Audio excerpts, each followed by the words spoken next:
आज आप जब घर से निकले होंगे तो शायद आपने अपने फ़ोन में गूगल मैप्स खोला होगा, या फिर ओला बुक की होगी, या फिर किसी दोस्त को अपनी लोकेशन भेजी होगी। आपको लगता है ये सब बहुत सिंपल टेक्नोलॉजी है, लेकिन मैं आपको एक शॉकिंग बात बताता हूँ। ये सब काम करता है एक ऐसे आइडिया की वजह से जिसे हम स्पेस टाइम कहते हैं। और सबसे इंटरेस्टिंग बात यह है कि हम इस स्पेस टाइम को यूज़ तो हर रोज़ करते हैं, लेकिन ये एक्चुअली है क्या, ये हमें नहीं पता। जी हाँ, आपने सही सुना।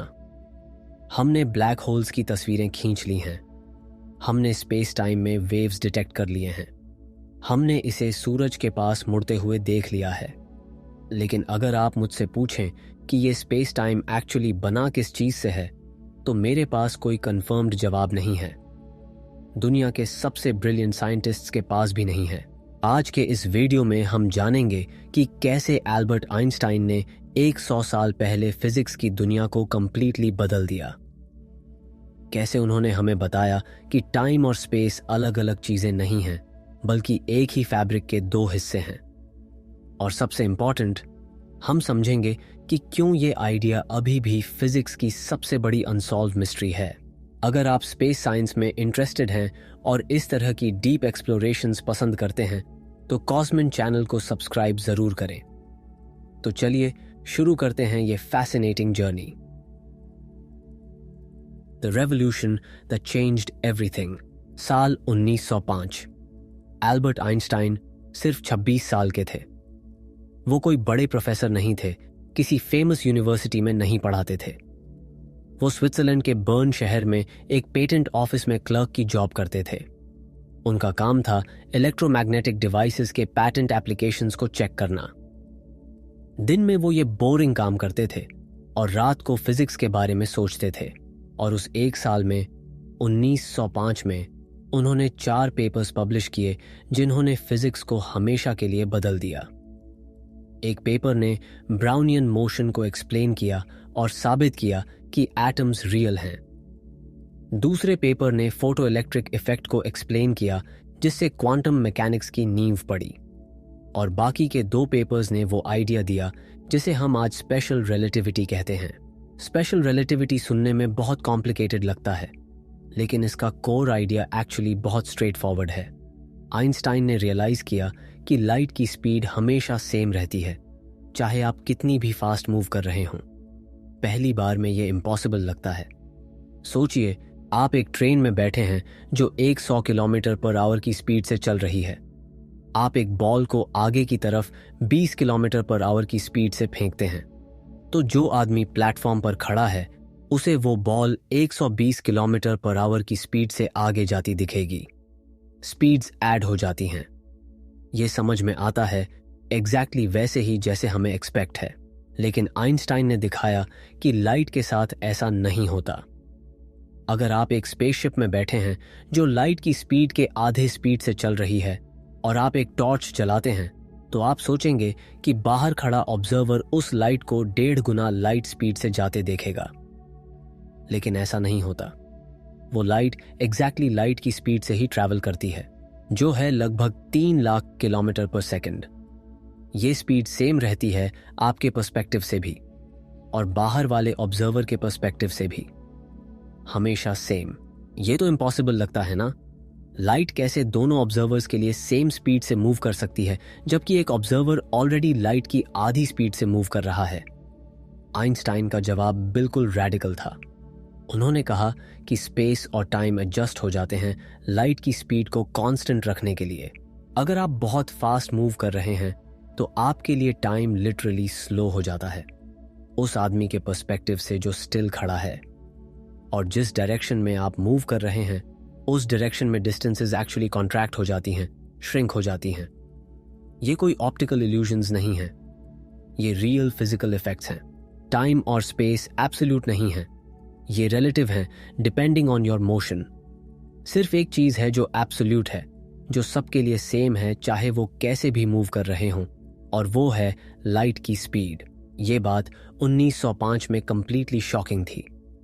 इसने सेंचुरीज की असम्पशंस को उलट दिया कि यूनिवर्स कैसे काम करता है। न्यूटन ने फिजिक्स की फाउंडेशन ही इस आइडिया पर रखी थी कि टाइम सबके लिए सेम फ्लो होता है, कि एक सेकंड हर जगह एक सेकंड ही है, चाहे आप कहीं भी हों या कितनी भी फास्ट मूव कर रहे हों। आइंस्टाइन ने दिखाया कि ये ट्रू नहीं है। टाइम फ्लेक्सिबल है, स्पेस फ्लेक्सिबल है। ये दोनों बेंड होते हैं और स्ट्रेच होते हैं डिपेंडिंग ऑन योर मोशन। सोचिए इसका क्या मतलब है। अगर आप एक स्पेसशिप बना सकें जो लाइट की 99% स्पीड से ट्रैवल करती है, और आप एक स्टार की तरफ जर्नी करें जो 10 लाइट ईयर्स दूर है और वापस आएं, तो आपके पर्सपेक्टिव से स्पेसशिप के अंदर से ये जर्नी शायद सिर्फ कुछ साल का लगेगा। लेकिन जब आप अर्थ पर वापस आएंगे तो 20 साल बीत चुके होंगे। आपके दोस्त 20 साल बूढ़े हो चुके होंगे। आपके बच्चे शायद आपसे बड़े हो चुके होंगे।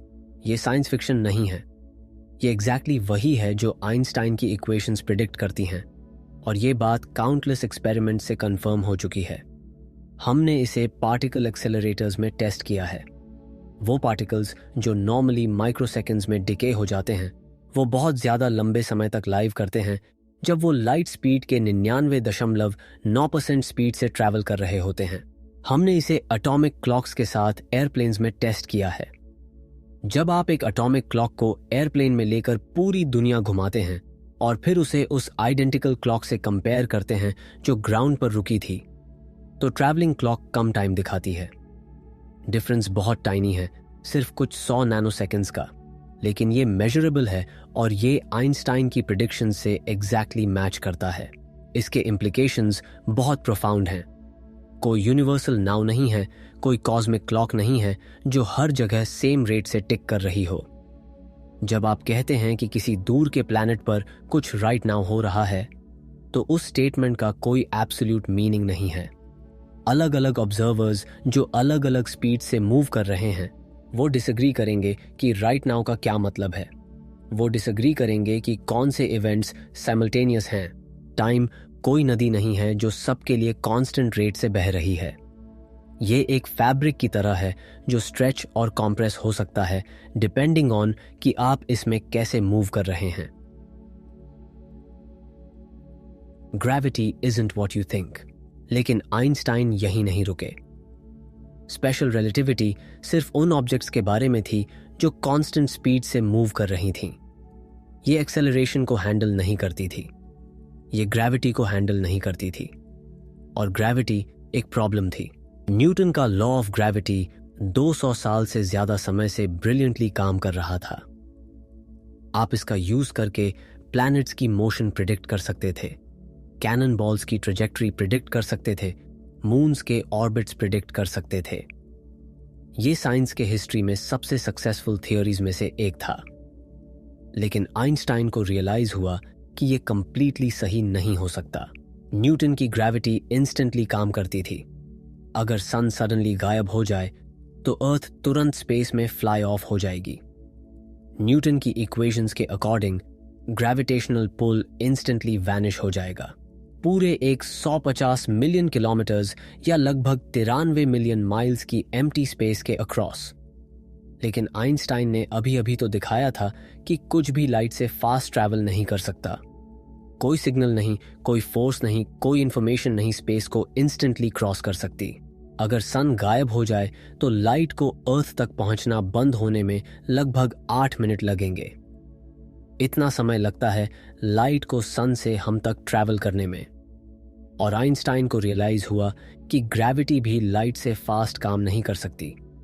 कोई डिले होनी चाहिए, कुछ तो ग्रेविटेशनल फोर्स को कैरी करना चाहिए, और जो भी वो है वो लाइट से फास्ट मूव नहीं कर सकता। इसी ने आइंस्टाइन को उनकी लाइफ की सबसे प्रोडक्टिव सोच तक पहुंचाया। उन्होंने इसे द हैप्पीएस्ट थॉट बताया जो उन्हें कभी आई। ये उन्हें 1907 में आई। वो अपनी पेटेंट ऑफिस में बैठे हुए ग्रेविटी के बारे में सोच रहे थे जब उन्होंने इमेजिन किया कि एक वर्कर छत से गिर रहा है।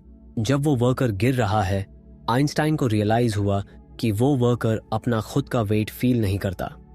वो वेटलेस है, वो फ्री फॉल में है। अगर वो गिरते हुए एक हैमर ड्रॉप करे तो वो हैमर उसके बगल में फ्लोट करेगा, उसी रेट से गिरता हुआ। वो हैमर को अपनी तरफ या अपने से दूर एक्सेलरेट होते नहीं देखेगा। वो बस वहीं मिड एयर में हवर करेगा उसके पर्सपेक्टिव से। ये अब ऑब्वियस लगता है। हम सब ने इंटरनेशनल स्पेस स्टेशन में एस्ट्रोनॉट्स को फ्लोट करते देखा है, लेकिन आइंस्टाइन को कुछ प्रोफाउंड रियलाइज हुआ। वो वर्कर जो छत से गिर रहा है और वो एस्ट्रोनॉट जो स्पेस में फ्लोट कर रहा है, दोनों सेम चीज एक्सपीरियंस कर रहे हैं। दोनों फ्री फॉल में हैं। एस्ट्रोनॉट एक्चुअली जीरो ग्रेविटी में फ्लोट नहीं कर रहा, वो अर्थ की तरफ गिर रहा है वर्कर की तरह, लेकिन वो साइडवेज भी इतनी फास्ट मूव कर रहा है कि वो अर्थ को मिस करता रहता है। वो ऑर्बिट में है, कंटिन्यूसली गिर रहा है, लेकिन कंटिन्यूसली ग्राउंड को मिस कर रहा है, और इसीलिए वो वेटलेस फील करता है। इसलिए नहीं कि वहां ग्रेविटी नहीं है, बल्कि इसलिए कि वो फ्री फॉल में है। आइंस्टाइन को रियलाइज हुआ कि फ्री फॉल में होना और एम्प्टी स्पेस में होना जहां कोई ग्रेविटी नहीं है, दोनों इंडिस्टिंग्विशेबल हैं। और एक रॉकेट में होना जो अपवर्ड एक्सेलरेट कर रही है, वो भी इंडिस्टिंग्विशेबल है किसी प्लैनेट की सरफेस पर खड़े होने से जहां ग्रेविटी आपको नीचे खींच रही है। आप डिफरेंस नहीं बता सकते। अगर आप एक क्लोज्ड रूम में हैं जिसमें कोई विंडोज नहीं है, तो कोई एक्सपेरिमेंट नहीं है जो आप कर सकें ये डिटरमाइज करने के लिए कि आप अर्थ की सरफेस पर बैठे हैं और एक जी की ग्रेविटी फील कर रहे हैं, या आप डीप स्पेस में एक रॉकेट में बैठे हैं जो एक जी की रेट से अपवर्ड एक्सेलरेट कर रही है। इफेक्ट्स आइडेंटिकल हैं। इसे इक्विवेलेंस प्रिंसिपल कहते हैं। एक्सेलरेशन और ग्रेविटी इक्विवेलेंट हैं। ये सेम चीज हैं, और ये वो की इनसाइट थी जिसने आइंस्टाइन को उनकी थ्योरी ऑफ जनरल रिलेटिविटी तक पहुंचाया। अगर एक्सेलरेशन और ग्रेविटी सेम चीज हैं, और अगर स्पेशल रिलेटिविटी कहती है कि एक्सेलरेशन स्पेस और टाइम को अफेक्ट करता है, तो ग्रेविटी को भी स्पेस और टाइम को अफेक्ट करना चाहिए। ग्रेविटी को स्पेस और टाइम को कर्व करना चाहिए।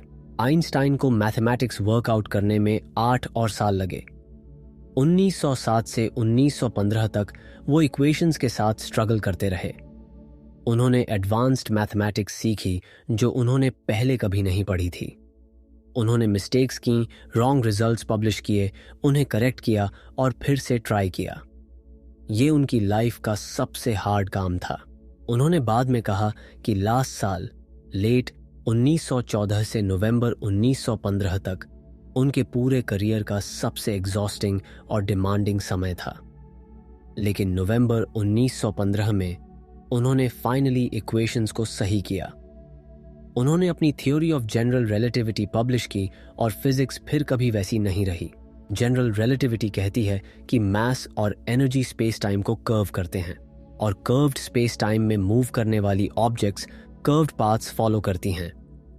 यही है जिसे हम ग्रेविटी के रूप में एक्सपीरियंस करते हैं। ये कोई फोर्स नहीं है जो ऑब्जेक्ट्स को एक साथ पुल कर रही है।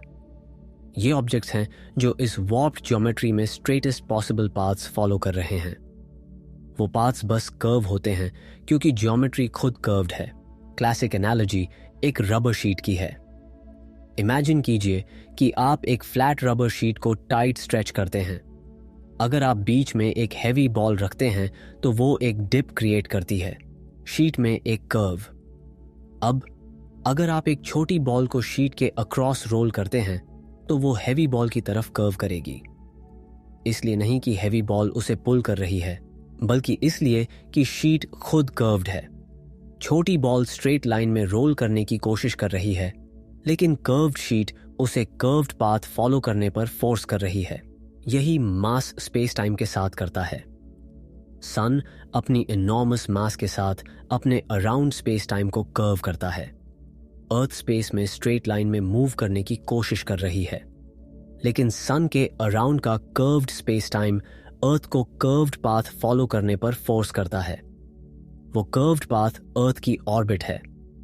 हम इसे सन की ग्रेविटी के रूप में एक्सपीरियंस करते हैं जो अर्थ को पुल कर रही है, लेकिन आइंस्टाइन के पर्सपेक्टिव से कोई पुल नहीं है, बस अर्थ है जो कर्व्ड स्पेस टाइम में मूव कर रही है। अब ये रबर शीट एनालॉजी हेल्पफुल है, लेकिन ये कुछ तरीकों से मिसलीडिंग भी है। रबर शीट एक 2 डायमेंशनल सरफेस है जो 3 डायमेंशनल स्पेस में कर्व कर रही है, लेकिन स्पेस टाइम 4 डायमेंशनल है। स्पेस की 3 डायमेंशंस प्लस टाइम की 1 डायमेंशन, और ये किसी हायर डायमेंशनल स्पेस में कर्व नहीं कर रही, ये अपने आप में कर्व कर रही है। इसे विजुअलाइज करना हार्ड है क्योंकि हम 4 डायमेंशनल ज्योमेट्री को पिक्चर नहीं कर सकते। हमारे ब्रेन्स 3 स्पेशल डायमेंशंस को समझने के लिए इवॉल्व हुए हैं, 4 डायमेंशनल स्पेस टाइम को नहीं। साथ ही रबर शीट एनालॉजी ऐसा दिखाती है जैसे ग्रेविटी बॉल्स को नीचे पुल कर रही है, लेकिन वो तो हमारी अर्थ की ग्रेविटी है जो एनालॉजी में पुलिंग कर रही है। रियल स्पेस टाइम में कोई एक्सटर्नल फोर्स नहीं है, कर्वेचर खुद ही ग्रेविटी है। ऑब्जेक्ट्स जियोडेसिक्स फॉलो करती हैं जो कर्व्ड स्पेस टाइम में स्ट्रेटेस्ट पॉसिबल पाथ्स होते हैं। एक प्लैनेट जो स्टार के अराउंड ऑर्बिट कर रहा है वो जियोडेसिक फॉलो कर रहा है, वो वही मूव कर रहा है जो उसे स्ट्रेट लाइन लगती है। लेकिन क्योंकि स्पेस टाइम कर्व्ड है, वो स्ट्रेट लाइन अपने आप पर वापस कर्व हो जाती है, एक ऑर्बिट क्रिएट करते हुए। आइंस्टाइन को इन आइडियाज को एक्सप्रेस करने के लिए सही मैथमेटिकल लैंग्वेज ढूंढने में सालों स्ट्रगल करना पड़ा।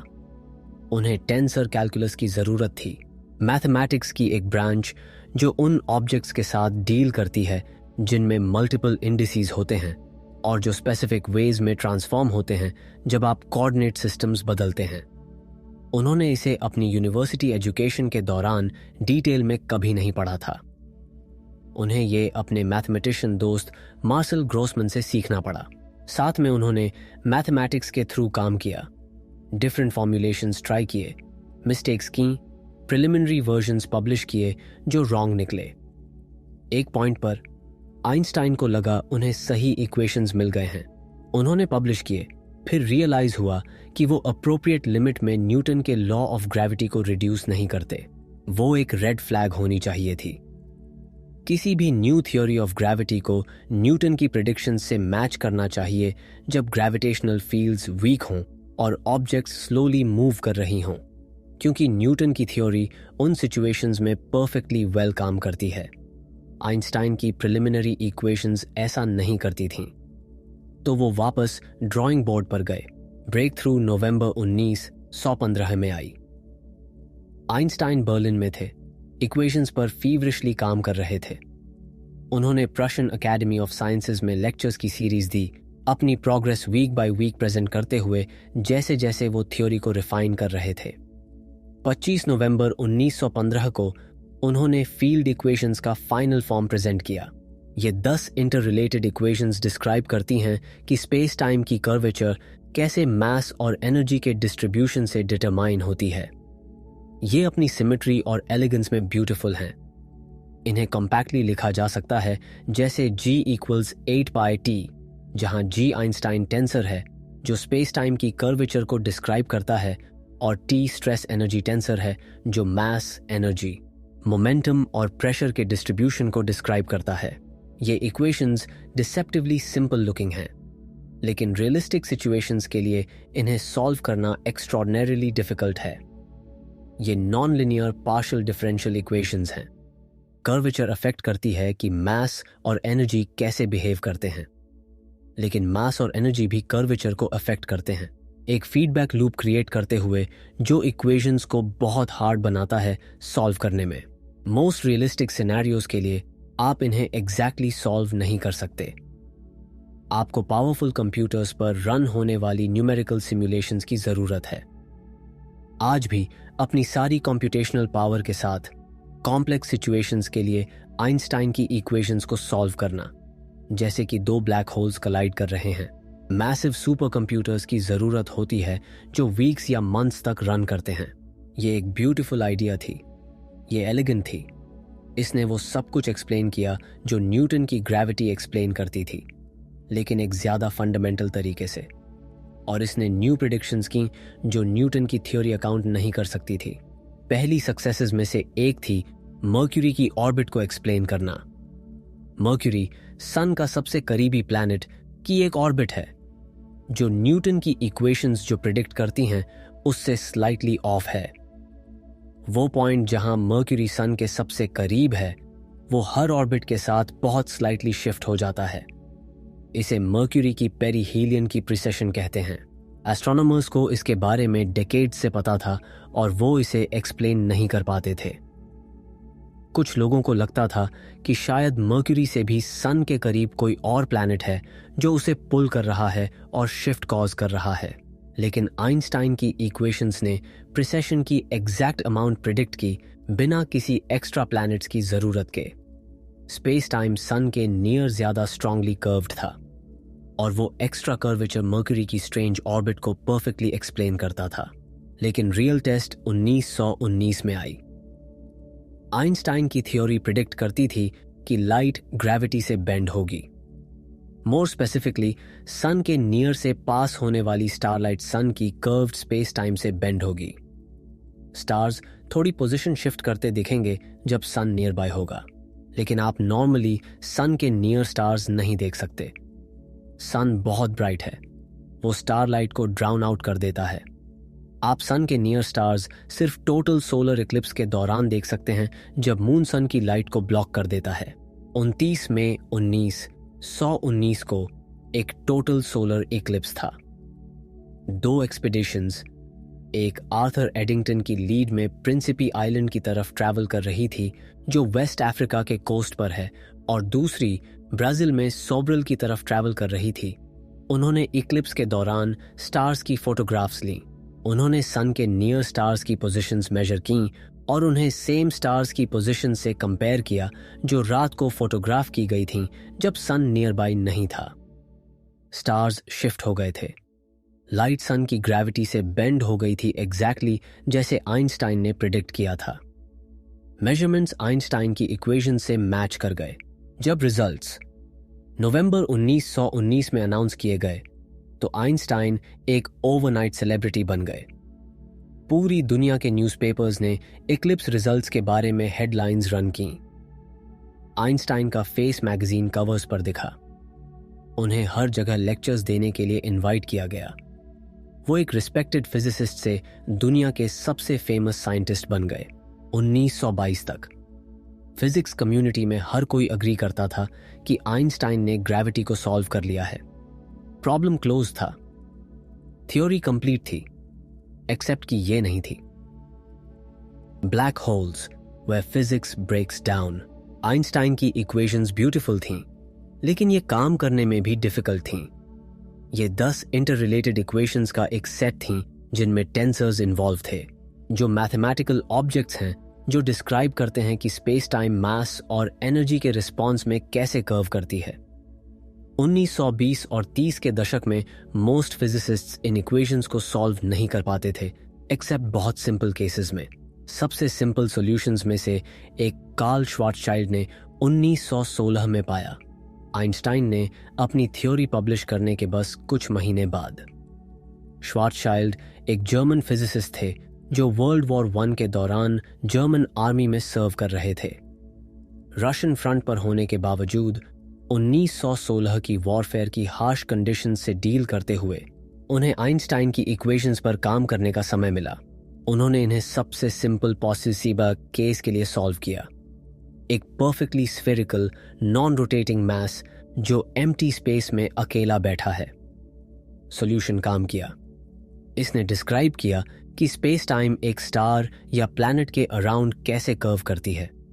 लेकिन श्वार्ज़शाइल्ड ने मैथमेटिक्स में कुछ स्ट्रेंज नोटिस किया। मैस के सेंटर से एक सर्टेन डिस्टेंस पर इक्वेशंस ब्रेक होती दिख रही थीं। वो इन्फिनिट वैल्यूज दे रही थीं। वो सेंस बनाना बंद कर देती थीं। इस डिस्टेंस को श्वार्ज़शाइल्ड रेडियस के नाम से जाना जाने लगा। सन के लिए श्वार्ज़शाइल्ड रेडियस लगभग 3 किलोमीटर है। अर्थ के लिए यह लगभग 9 मिलीमीटर है।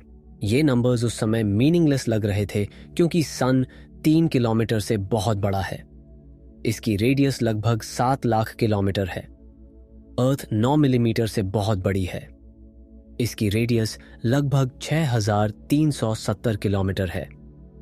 इक्वेशंस में स्ट्रेंज बिहेवियर सिर्फ फिजिकल मास के अंदर गहराई में अपीयर होता था, जहां वैक्यूम सॉल्यूशन रियली अप्लाई नहीं होता था। वैसे भी आप मैटर की बॉल के अंदर स्पेस टाइम के लिए वैक्यूम सॉल्यूशन यूज नहीं कर सकते।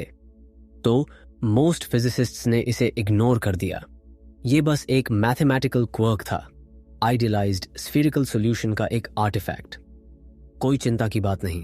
श्वार्ज़चिल्ड खुद अपना सॉल्यूशन पब्लिश करने के कुछ महीने बाद ही मर गए।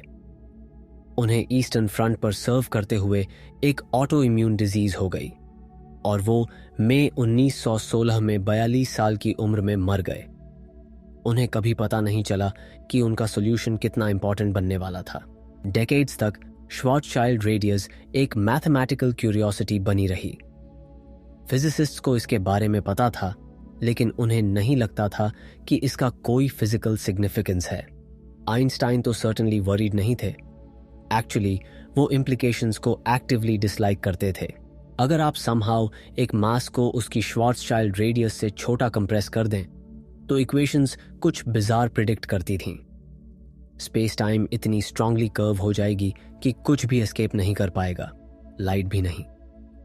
ऑब्जेक्ट वो बन जाएगी जिसे हम अब ब्लैक होल कहते हैं, और बिल्कुल सेंटर में सारा मास कोलैप्स हो जाएगा एक इन्फिनिटली स्मॉल पॉइंट में, एक सिंगुलैरिटी जहां स्पेस टाइम की कर्वेचर इन्फिनिट हो जाती है और फिजिक्स के लॉज कंप्लीटली ब्रेक डाउन हो जाते हैं।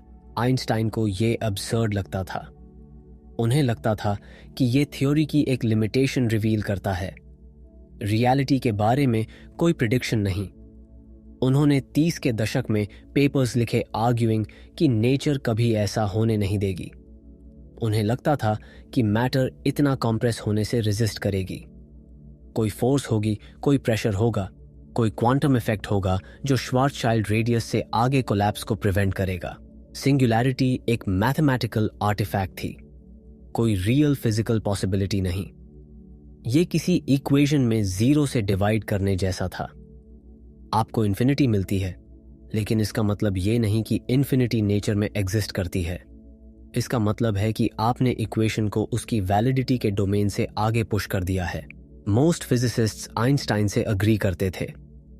एक स्टार का इतना कंप्लीटली कोलैप्स होने का आइडिया कि वो यूनिवर्स से गायब हो जाए रिडिकुलस लगता था। स्टार्स प्रेशर से हेल्ड अप होते हैं। हॉट गैस बाहर की तरफ पुश करती है। ये प्रेशर ग्रेविटी की इनवर्ड पुल को बैलेंस करता है। जब एक स्टार अपना फ्यूल खत्म कर लेता है तो वो कूल डाउन हो जाता है, प्रेशर ड्रॉप हो जाता है और ग्रेविटी टेक ओवर कर लेती है। लेकिन श्योरली कोई फोर्स होगी जो कोलैप्स को रोक देगी। मे बी इलेक्ट्रॉन्स का प्रेशर जो एक दूसरे के अगेंस्ट पुश कर रहे हैं। एक क्वांटम इफेक्ट जिसे डीजेनरेसी प्रेशर कहते हैं। यही व्हाइट ड्वार्फ स्टार्स को होल्ड अप करता है, या मे बी न्यूट्रॉन्स से प्रेशर जो न्यूट्रॉन स्टार्स को होल्ड अप करता है। कुछ तो कोलैप्स को रोका है, देगा, रोकना ही होगा। लेकिन 1939 में जे रॉबर्ट ओपेनहाइमर, जो बाद में मैनहट्टन प्रोजेक्ट को लीड करने वाले थे, और उनके स्टूडेंट हार्टलैंड स्नाइडर ने एक पेपर पब्लिश किया जिसने सब कुछ बदल दिया। उन्होंने एक मैसिव स्टार को मॉडल किया जो अपना फ्यूल खत्म कर रहा है, अब अपने खुद की ग्रेविटी के अगेंस्ट खुद को सपोर्ट करने में अनेबल है। उन्होंने मैथमेटिकली दिखाया कि उनके आइडियलाइज्ड मॉडल के लिए कुछ भी नहीं था जो कोलैप्स को रोक सकता। कोई प्रेशर नहीं, कोई फोर्स इतना स्ट्रांग नहीं था कि इसे हॉल्ट कर सके एक बार जब ये स्टार्ट हो गया। स्टार अपनी श्वार्ज़चाइल्ड रेडियस से पास्ट श्रिंक हो जाएगा और श्रिंक होता रहेगा जब तक कि वो एक सिंगुलैरिटी न बन जाए, इन्फिनिट डेंसिटी का एक पॉइंट जहां आइंस्टाइन की इक्वेशंस खुद ब्रेक डाउन हो जाती हैं। बाद के काम ने दिखाया कि ये सिर्फ आइडियलाइज्ड मॉडल्स के लिए ट्रू नहीं था। रियलिस्टिक इक्वेशंस ऑफ स्टेट के साथ भी जो डिस्क्राइब करते हैं कि मैटर एक्सट्रीम प्रेशर के अंडर कैसे बिहेव करता है, काफी मैसिव स्टार्स तब भी कंप्लीटली कोलैप्स हो जाएंगे। एक मास लिमिट है जिसके बियॉन्ड कोई नोन फोर्स ब्लैक होल में कोलैप्स को प्रिवेंट नहीं कर सकता। ओपेनहाइमर और स्नाइडर ने इसे ब्लैक होल नहीं कहा। वो टर्म 1967 तक जॉन व्हीलर द्वारा कॉइन्ड नहीं किया जाएगा। उन्होंने बस ग्रेविटेशनल कोलैप्स की मैथमेटिक्स को डिस्क्राइब किया, लेकिन इम्प्लीकेशंस क्लियर थे। आइंस्टाइन की अपनी इक्वेशंस प्रिडिक्ट कर रही थीं कि स्टार्स ऐसी ऑब्जेक्ट्स में कोलैप्स हो सकते हैं जिनसे लाइट भी एस्केप नहीं कर सकती। ऑब्जेक्ट्स जहां स्पेस टाइम इतनी वॉर्प्ड हो जाती है कि वो एसेंशियली अपने आप को यूनिवर्स के बाकी हिस्से से सील कर लेती है। आइंस्टाइन को यह रिजल्ट बहुत नापसंद था। उन्हें लगता था कि यह दिखाता है कि जनरल रिलेटिविटी इनकम्प्लीट होनी चाहिए, कि थ्योरी से कुछ मिसिंग है। लेकिन वो ओपेनहाइमर की मैथमेटिक्स में कोई फ्लॉ नहीं ढूंढ पाए। इक्वेशंस सही थीं। General relativity really in objects को प्रिडिक्ट कर रही थी। आइंस्टाइन 1955 में मरे। ब्लैक होल्स रियल हैं ये कभी एक्सेप्ट नहीं करते हुए अगले कुछ डेकेड्स तक मोस्ट फिजिसिस्ट्स स्केप्टिकल रहे। ब्लैक होल्स बहुत स्ट्रेंज लगते थे, बहुत एक्सट्रीम। वो हमारी इंट्यूशंस को वायलेट करते थे कि यूनिवर्स को कैसे काम करना चाहिए। लेकिन ऑब्जर्वेशंस पाइल अप होने लगीं। 60 के दशक में एस्ट्रोनॉमर्स ने क्वेज़ार्स डिस्कवर किए, incredibly bright objects distant galaxies में जो स्पेस के बहुत स्मॉल रीजन से enormous amounts of energy pour out कर रहे थे। केवल एक ही एक्सप्लेनेशन सेंस बनाता था कि ये सुपरमैसिव ब्लैक होल्स थे, सन की मास के मिलियंस या बिलियंस गुना गैस और डस्ट पर फीड कर रहे थे। ब्लैक होल में फॉल होने वाला मटेरियल मिलियंस डिग्रीज तक हीट अप हो जाएगा और point of no return cross करने से पहले एनर्जी रेडिएट करेगा। और थ्योरिस्ट्स प्रोग्रेस कर रहे थे समझने में कि ब्लैक होल्स फिजिक्स के लिए रियली क्या मीन करते हैं। 1965 में रॉजर पेनरोज ने एक रिमार्केबल थियरम प्रूव किया। उन्होंने दिखाया कि एक बार जब एक स्टार एक सर्टेन पॉइंट से पास्ट कोलैप्स हो जाता है, सिंगुलैरिटी का फॉर्मेशन मैथमेटिकली अनअवॉइडेबल है। ये मैटर नहीं है कि स्टार परफेक्टली स्फेरिकल है या स्पेशल प्रॉपर्टीज हैं। कोई भी कोलैप्सिंग स्टार एक सिंगुलैरिटी फॉर्म करेगा। फिजिक्स के लॉज जैसे जनरल रिलेटिविटी ने डिस्क्राइब किए हैं, लिटरली इसे हैपन होने पर फोर्स करते हैं। स्टीवन हॉकिंग ने इस काम को एक्सटेंड किया।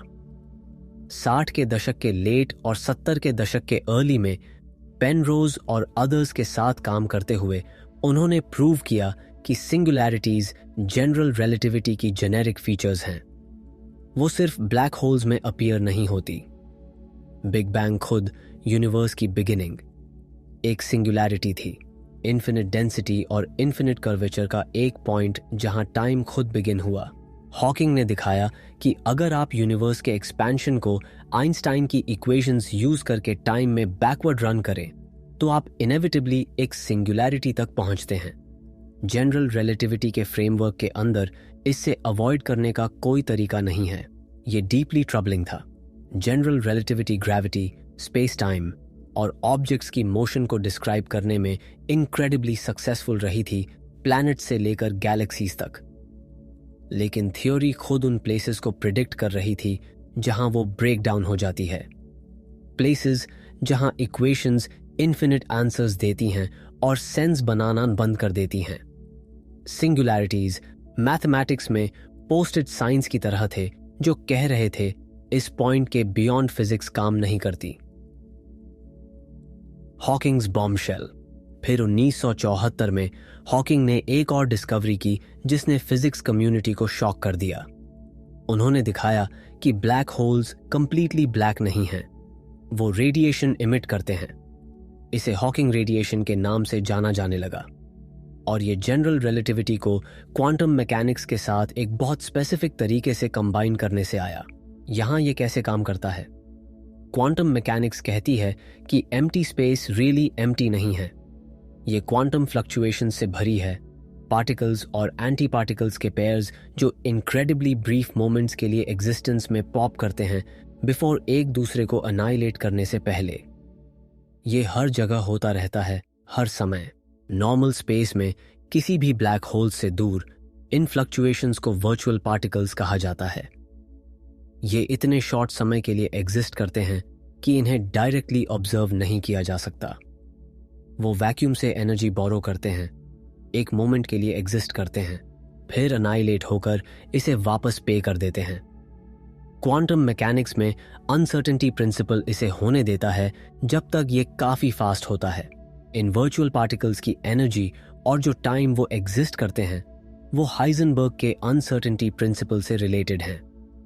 जितनी ज्यादा एनर्जी वो बोरो करते हैं उतना शॉर्टर उनका लाइफ टाइम होना चाहिए। टिपिकल वर्चुअल पार्टिकल पेयर्स के लिए वो लगभग 10 की पावर -23 सेकेंड्स के लिए एग्जिस्ट करते हैं बिफोर अनाइलेटिंग। ये एक इनक्रेडिबली शॉर्ट टाइम है, 1 सेकेंड से 23 ऑर्डर्स ऑफ मैग्नीट्यूड छोटा, लेकिन ये रियल हैं उस सेंस में कि इनके मेजरेबल इफेक्ट्स होते हैं। ये एटॉमिक एनर्जी लेवल्स में टाइनी शिफ्ट्स कॉज करते हैं जो एक्स्ट्रॉर्डिनरी प्रिसिजन तक मेजर किए गए हैं। यूजुअली ये पार्टिकल पेयर्स इतनी जल्दी अपीयर और डिसअपीयर होते हैं कि इनका कोई ऑब्जर्वेबल इफेक्ट नहीं होता किसी भी लार्ज स्केल चीज पर। लेकिन एक ब्लैक होल के इवेंट होराइजन के नियर कुछ अलग हो सकता है। इवेंट होराइजन वो पॉइंट ऑफ नो रिटर्न है।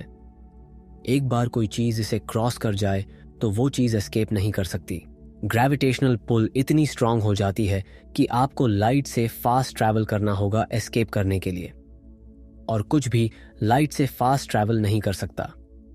तो जो भी इवेंट होराइजन को क्रॉस करता है वो फॉरएवर ट्रैप्ड है, सिंगुलैरिटी में फॉल होने के लिए डूम्ड है सेंटर में। अब इमेजिन कीजिए कि एक virtual particle pair event horizon के बिल्कुल एज पर अपीयर होता है।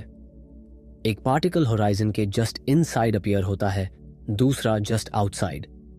नॉर्मली वो ऑलमोस्ट इंस्टेंटली एक दूसरे को अनाइलेट कर देते, लेकिन इस केस में होराइजन के इनसाइड वाला पार्टिकल ब्लैक होल की ग्रेविटी से पुल इन हो जाता है बिफोर वो अपने पार्टनर को अनाइलेट कर सके। होराइजन के आउटसाइड वाला पार्टिकल एस्केप कर जाता है। एक आउटसाइड ऑब्जर्वर को ये ऐसा दिखता है जैसे ब्लैक होल ने एक पार्टिकल ए का इमिट किया, लेकिन इस रियल पार्टिकल के लिए एनर्जी कहां से आई? वो ब्लैक होल से ही आई। जब वर्चुअल पेयर का एक पार्टिकल ब्लैक होल में फॉल होता है तो उसके पास नेगेटिव एनर्जी होती है एक आउटसाइड ऑब्जर्वर के पर्सपेक्टिव से। ये जनरल रिलेटिविटी का एक स्ट्रेंज कॉन्सिक्वेंस है एक ब्लैक होल के नियर। फॉलिंग इन होने वाला पार्टिकल ब्लैक होल की मास को बहुत स्लाइटली रिड्यूस करता है। Escaping particle positive energy carry away करता है। टोटल एनर्जी कंजर्व्ड है, लेकिन ब्लैक होल ने मास खो दी है समय के साथ। ये प्रोसेस ब्लैक होल को मास लूज करने का कॉज बनती है। वो स्लोली इवेपोरेट कर रही है। इवेपोरेशन की रेट ब्लैक होल के साइज पर डिपेंड करती है। Smaller black holes faster evaporate करते हैं। ऐसा इसलिए है क्योंकि Hawking radiation temperature inversely proportional है मास के। सन की मास वाली एक ब्लैक होल का टेम्परेचर लगभग 60 नैनो केल्विन होगा, यानी एब्सोल्यूट 0 से 60 बिलियंस ऑफ अ डिग्री ऊपर। उस टेम्परेचर पर इसे कंप्लीटली इवेपोरेट होने में लगभग 10 की पावर 67 ईयर्स लगेंगे। ये इनकॉम्प्रिहेंसिबली लॉन्ग है। यूनिवर्स की करंट एज सिर्फ लगभग 10 की पावर 10 ईयर्स है, 13.8 बिलियन ईयर्स। एक सोलर मास ब्लैक होल को इवेपोरेट होने में यूनिवर्स की करंट एज से 10 की पावर 57 गुना ज्यादा समय लगेगा, लेकिन एक छोटी ब्लैक होल बहुत फास्टर इवेपोरेट होगी। एक माउंटेन की मास वाली ब्लैक होल लगभग 1 बिलियन मेट्रिक टन्स की टेम्परेचर लगभग 100 बिलियन केल्विन होगी, और वो एक सेकंड के फ्रैक्शन में इवेपोरेट हो जाएगी, हाई एनर्जी रेडिएशन के बर्स्ट में एक्सप्लोड करते हुए। टाइनी ब्लैक होल्स अगर वो एग्जिस्ट करती हैं तो ऑलमोस्ट इंस्टेंटली इवेपोरेट हो जाएंगी, ट्रेमेंडस अमाउंट्स ऑफ एनर्जी रिलीज करते हुए। ये रेवोल्यूशनरी था। इसका मतलब था कि ब्लैक होल्स एटर्नल नहीं हैं। उनकी एक फाइनाइट लाइफ टाइम है। वो इवेंचुअली कंप्लीटली गायब हो जाएंगे रेडिएशन में इवेपोरेट होते हुए। और इसने एक नई प्रॉब्लम क्रिएट की, एक जिसने 50 सालों से फिजिक्स को हॉन्ट किया है। इसे इंफॉर्मेशन पैराडॉक्स कहते हैं। इसके बारे में ऐसे सोचिए, इमेजिन कीजिए कि आप एक किताब लिखते हैं, इंफॉर्मेशन का एक डिटेल्ड रिकॉर्ड, और फिर आप इसे एक ब्लैक होल में थ्रो करते हैं। किताब इवेंट होराइजन को क्रॉस करती है और सिंगुलैरिटी की तरफ फॉल होती है। आउटसाइड से किताब गई। आप ब्लैक होल के बारे में सिर्फ इतना ऑब्जर्व कर सकते हैं कि उसकी मास, उसकी स्पिन और उसकी इलेक्ट्रिक चार्ज क्या है। आप नहीं बता सकते कि क्या फॉल इन हुआ। एक किताब, एक रॉक, एक स्टार, कोई मैटर नहीं करता। ब्लैक होल रिगार्डलेस सेम दिखती है। 70 के दशक में जॉन व्हीलर ने इसे समराइज किया कहकर कि black holes have no hair, मतलब उनमें कोई फीचर्स नहीं हैं जो डिस्टिंग्विश करें कि उनमें क्या गया। अब अगर ब्लैक होल्स इटर्नल होते तो आप कह सकते थे कि इंफॉर्मेशन अभी भी वहां है, ब्लैक होल के अंदर फॉरएवर लॉक्ड, इनएक्सेसिबल, लेकिन डिस्ट्रॉयड नहीं। लेकिन हॉकिंग रेडिएशन ये बदल देती है। ब्लैक होल इवेपोरेट होती है, इवेंचुअली वो कंप्लीटली गायब हो जाती है, थर्मल रेडिएशन के एक क्लाउड से रिप्लेस्ड हो जाती है। थर्मल रेडिएशन रैंडम है, वो इसके बारे में इंफॉर्मेशन कैरी नहीं करती कि इसे किसने क्रिएट किया। ये फायर से हीट की तरह है, आप हीट को देखकर फिगर आउट नहीं कर सकते कि क्या बर्न हुआ था। इसका मतलब है कि किताब के बारे में इंफॉर्मेशन डिस्ट्रॉय हो गई। शब्द, आइडियाज, पार्टिकल्स की वो स्पेसिफिक अरेंजमेंट जिसने किताब को बनाया, वो सब कुछ गया। ये क्वांटम मैकेनिक्स के एक फंडामेंटल प्रिंसिपल को वायोलेट करती है, जिसे यूनिटैरिटी कहते हैं। क्वांटम मैकेनिक्स कहती है कि इंफॉर्मेशन कभी डिस्ट्रॉय नहीं होती। ये स्क्रैम्बल्ड हो सकती है, स्प्रेड आउट हो सकती है, इनक्रेडिबली कॉम्प्लेक्स वेज में हाइड हो सकती है, लेकिन ये हमेशा प्रिंसिपल में वहां होती है। अगर आप हर पार्टिकल की क्वांटम स्टेट को परफेक्टली जानते हैं, तो आप पास्ट को रिकंस्ट्रक्ट कर सकते हैं या फ्यूचर को परफेक्ट एक्यूरेसी के साथ प्रिडिक्ट कर सकते हैं। इंफॉर्मेशन कंजर्व्ड है, लेकिन हॉकिंग रेडिएशन इंफॉर्मेशन को डिस्ट्रॉय करती लग रही थी। किताब की क्वांटम स्टेट फॉरएवर खो गई। ये ऐसा है जैसे किताब यूनिवर्स की हिस्ट्री से इरेज हो गई। इसने जनरल रिलेटिविटी और क्वांटम मैकेनिक्स के बीच एक डीप कॉन्फ्लिक्ट क्रिएट किया। इनमें से एक गलत होना था या दोनों की हमारी अंडरस्टैंडिंग इनकम्प्लीट होनी थी। फिजिसिस्ट्स ने डेकेड्स तक इस पर डिबेट की। हॉकिंग ने इनिशियली आर्ग्यू किया कि इंफॉर्मेशन रियली ब्लैक होल्स में डिस्ट्रॉय होती है, कि quantum mechanics extreme gravitational fields में ब्रेक डाउन होती है। दूसरों ने आर्ग्यू किया कि इंफॉर्मेशन को समहाउ प्रिजर्व्ड होना चाहिए, कि हम बस मैकेनिज्म को अभी नहीं समझते। पैराडॉक्स अनसॉल्व्ड रहा और ये एक सिग्नल बन गया कि हमारी स्पेस टाइम की अंडरस्टैंडिंग के साथ कुछ फंडामेंटली गलत है। आइंस्टाइन की कर्व्ड स्पेस टाइम की ब्यूटीफुल थियोरी अब उन प्लेसेस को प्रिडिक्ट कर रही थी जहां फिजिक्स लिटरली सेंस बनाना बंद कर देती है। सिंगुलैरिटीज जहां इक्वेशंस ब्रेक डाउन होती हैं। ब्लैक होल्स जो शायद इंफॉर्मेशन को डिस्ट्रॉय करती हैं। थ्योरी ग्रेविटी को डिस्क्राइब करने और स्टारलाइट के बेंडिंग से लेकर ग्रेविटेशनल वेव्स के एग्जिस्टेंस तक फिनोमेना को प्रिडिक्ट करने में स्पेक्टेकुलरली सक्सेसफुल थी। लेकिन इसमें अपनी खुद की डिस्ट्रक्शन के सीड्स भी थे। इसने ऐसी सिचुएशंस प्रिडिक्ट की जहां इस पर ट्रस्ट नहीं किया जा सकता, जहां एक डीपर थ्योरी की जरूरत थी। We use this mystery every day. इससे आगे मिस्ट्री में जाने से पहले चलिए रुकते हैं और कुछ रिमार्केबल अप्रिशिएट करते हैं। ये आइडिया जिसे हम पूरी तरह से नहीं समझते। ये थ्योरी जो सिंगुलैरिटीज पर ब्रेक डाउन होती है और शायद इंफॉर्मेशन को डिस्ट्रॉय करती है, ये कुछ ऐसा है जिसे हम हर सिंगल दिन यूज करते हैं। जनरल रिलेटिविटी सिर्फ ब्लैक होल्स और बिग बैंग को समझने के लिए एक एब्स्ट्रैक्ट थ्योरी नहीं है। ये आपकी लाइफ को कॉन्क्रीट प्रैक्टिकल वेज में अफेक्ट करती है। सबसे ऑब्वियस एग्जाम्पल से शुरू करते हैं। जीपीएस। आपका फोन, आपकी कार की नेविगेशन सिस्टम, कोई भी डिवाइस जो आपको बताती है कि आप कहाँ हैं, सैटेलाइट्स के एक नेटवर्क का यूज करती है जो अर्थ के ऑर्बिट में है लगभग 20,000 किलोमीटर ऊपर।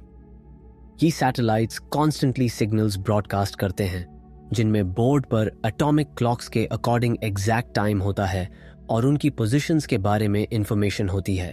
आपकी जीपीएस डिवाइस कम से कम 4 सैटेलाइट से सिग्नल्स रिसीव करती है, मेजर करती है कि सिग्नल्स को आने में कितना समय लगा और उस इंफॉर्मेशन का यूज करके आपकी पोजीशन कैलकुलेट करती है।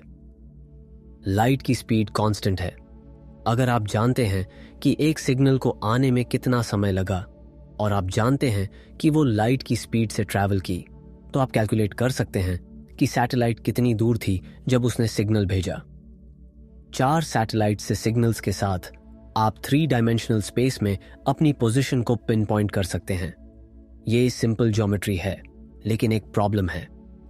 सैटेलाइट्स पर एटॉमिक क्लॉक्स ग्राउंड पर क्लॉक्स की सेम रेट से टिक नहीं करती। जनरल रिलेटिविटी के 2 इफेक्ट्स यहां काम कर रहे हैं। पहला, सैटेलाइट्स ग्राउंड के रिलेटिव लगभग 14,000 किलोमीटर पर आवर की स्पीड से मूव कर रही हैं। स्पेशल रिलेटिविटी के अकॉर्डिंग मूविंग ऑब्जेक्ट्स के लिए टाइम स्लोअर रन करता है। ग्राउंड पर खड़े किसी आदमी के पर्सपेक्टिव से सैटेलाइट क्लॉक्स को स्लाइटली स्लोअर टिक करना चाहिए। इसे time dilation due to velocity कहते हैं। इफेक्ट टाइनी है लेकिन मेजरेबल है।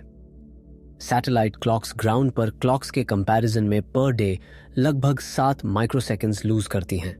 लेकिन एक दूसरा इफेक्ट है जो इससे भी बड़ा है। सैटेलाइट्स अर्थ की ग्रेविटेशनल फील्ड में ऊपर हैं। वो अर्थ के सेंटर ऑफ मास से फादर हैं, तो वो वीकर ग्रेविटी एक्सपीरियंस करती हैं। जनरल रिलेटिविटी के अकॉर्डिंग वीकर ग्रेविटेशनल फील्ड्स में टाइम फास्टर रन करता है। ग्राउंड पर खड़े किसी आदमी के पर्सपेक्टिव से सैटेलाइट क्लॉक्स को स्लाइटली फास्टर टिक करना चाहिए। इसे ग्रेविटेशनल टाइम डायलेशन कहते हैं। सैटेलाइट क्लॉक्स ग्राउंड पर क्लॉक्स के कंपैरिजन में पर डे लगभग 45 माइक्रोसेकंड्स गेन करती हैं। जब आप इन दोनों इफेक्ट्स को टुगेदर ऐड करते हैं तो सैटेलाइट क्लॉक्स ग्राउंड पर क्लॉक्स से पर डे लगभग 38 माइक्रोसेकंड्स फास्टर रन करती हैं। ये बहुत ज्यादा नहीं लगता, 38 माइक्रोसेकंड्स, लेकिन लाइट एक माइक्रोसेकंड में लगभग 300 मीटर ट्रैवल करती है। अगर GPS system in relativistic effects के लिए करेक्ट नहीं करता तो आपकी पोजीशन पर डे लगभग 11 किलोमीटर ऑफ हो जाएगी। कुछ ही आवर्स में जीपीएस कंप्लीटली यूजलेस हो जाएगा। आपकी नेविगेशन आपको बताएगी कि आप रॉन्ग सिटी में हैं। जिन इंजीनियर्स ने जीपीएस को डिजाइन किया वो ये जानते थे। उन्होंने सैटेलाइट क्लॉक्स को रिलेटिविटी के लिए कॉम्पेंसेट करने के लिए स्लाइटली डिफरेंट रेट से टिक करने के लिए प्रोग्राम किया। हर जीपीएस कैलकुलेशन अर्थ के अराउंड स्पेस टाइम की कर्वेचर को अकाउंट करती है। हर बार जब आप नेविगेट करने के लिए जीपीएस यूज करते हैं, आप आइंस्टाइन की इक्वेशंस पर रिलाई कर रहे हैं। आप जनरल रिलेटिविटी यूज कर रहे हैं और ये काम करती है, परफेक्टली काम करती है। लेकिन क्या हम समझते हैं कि स्पेस टाइम एक्चुअली है क्या? नहीं, हम नहीं समझते। हम बस जानते हैं कि इसके इफेक्ट्स को कैसे कैलकुलेट करना है।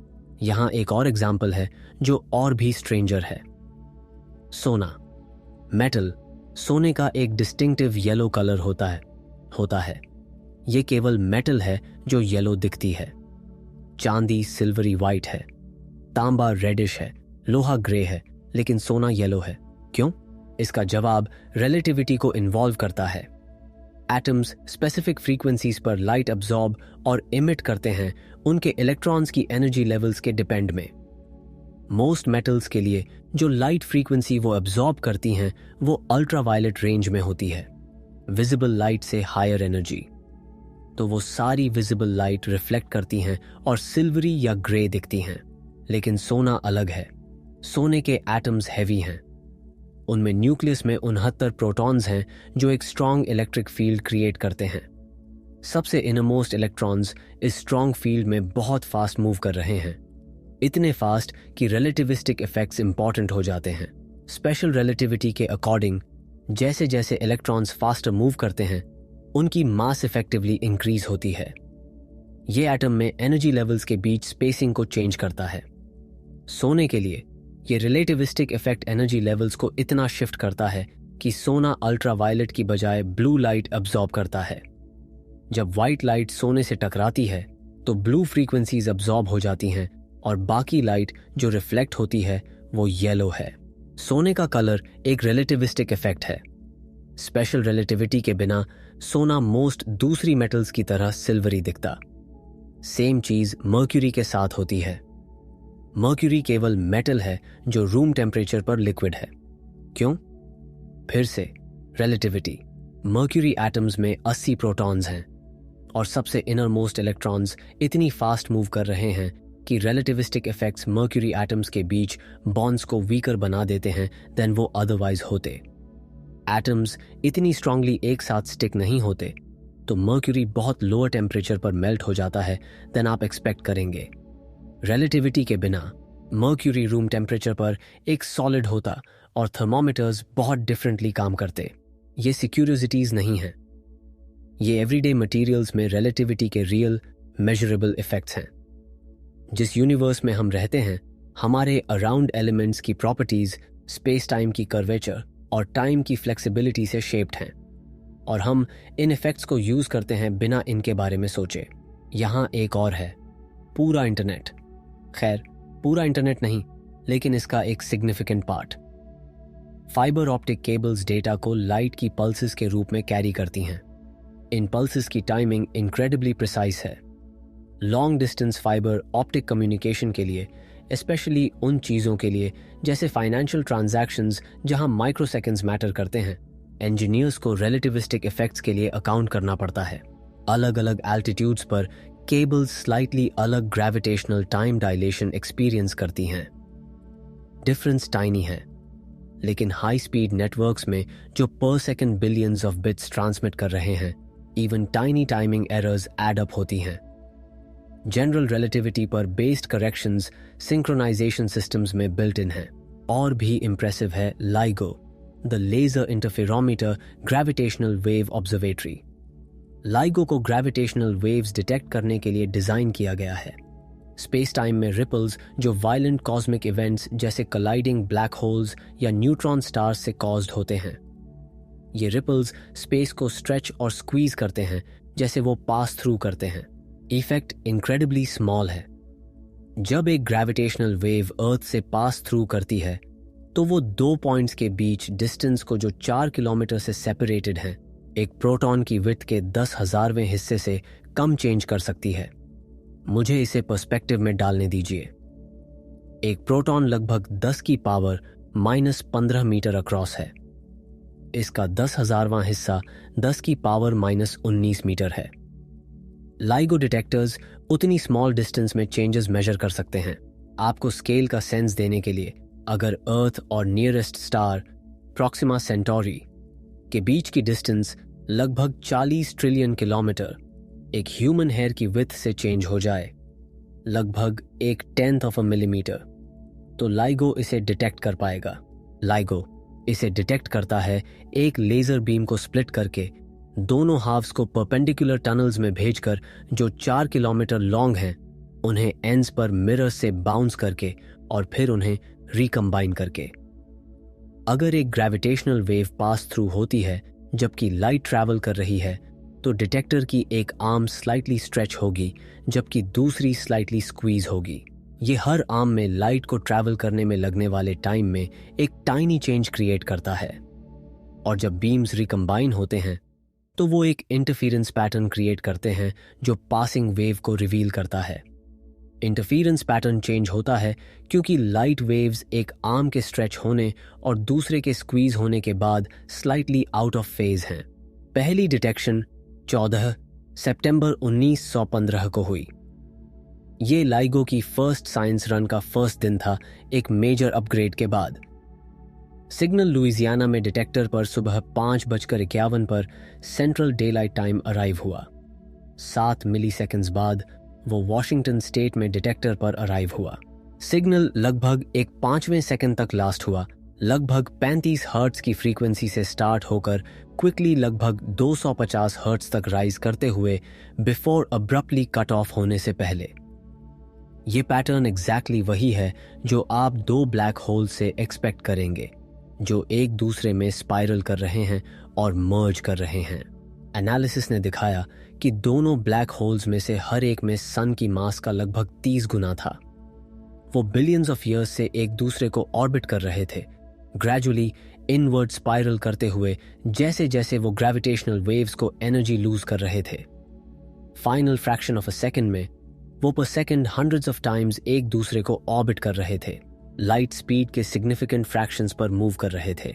जब वो मर्ज हुए तो कोलिजन ने एक सेकंड के फ्रैक्शन में ऑब्जर्वेबल यूनिवर्स में सारे स्टार्स जो सेम समय में इमिट करते हैं उससे ज्यादा एनर्जी रिलीज की।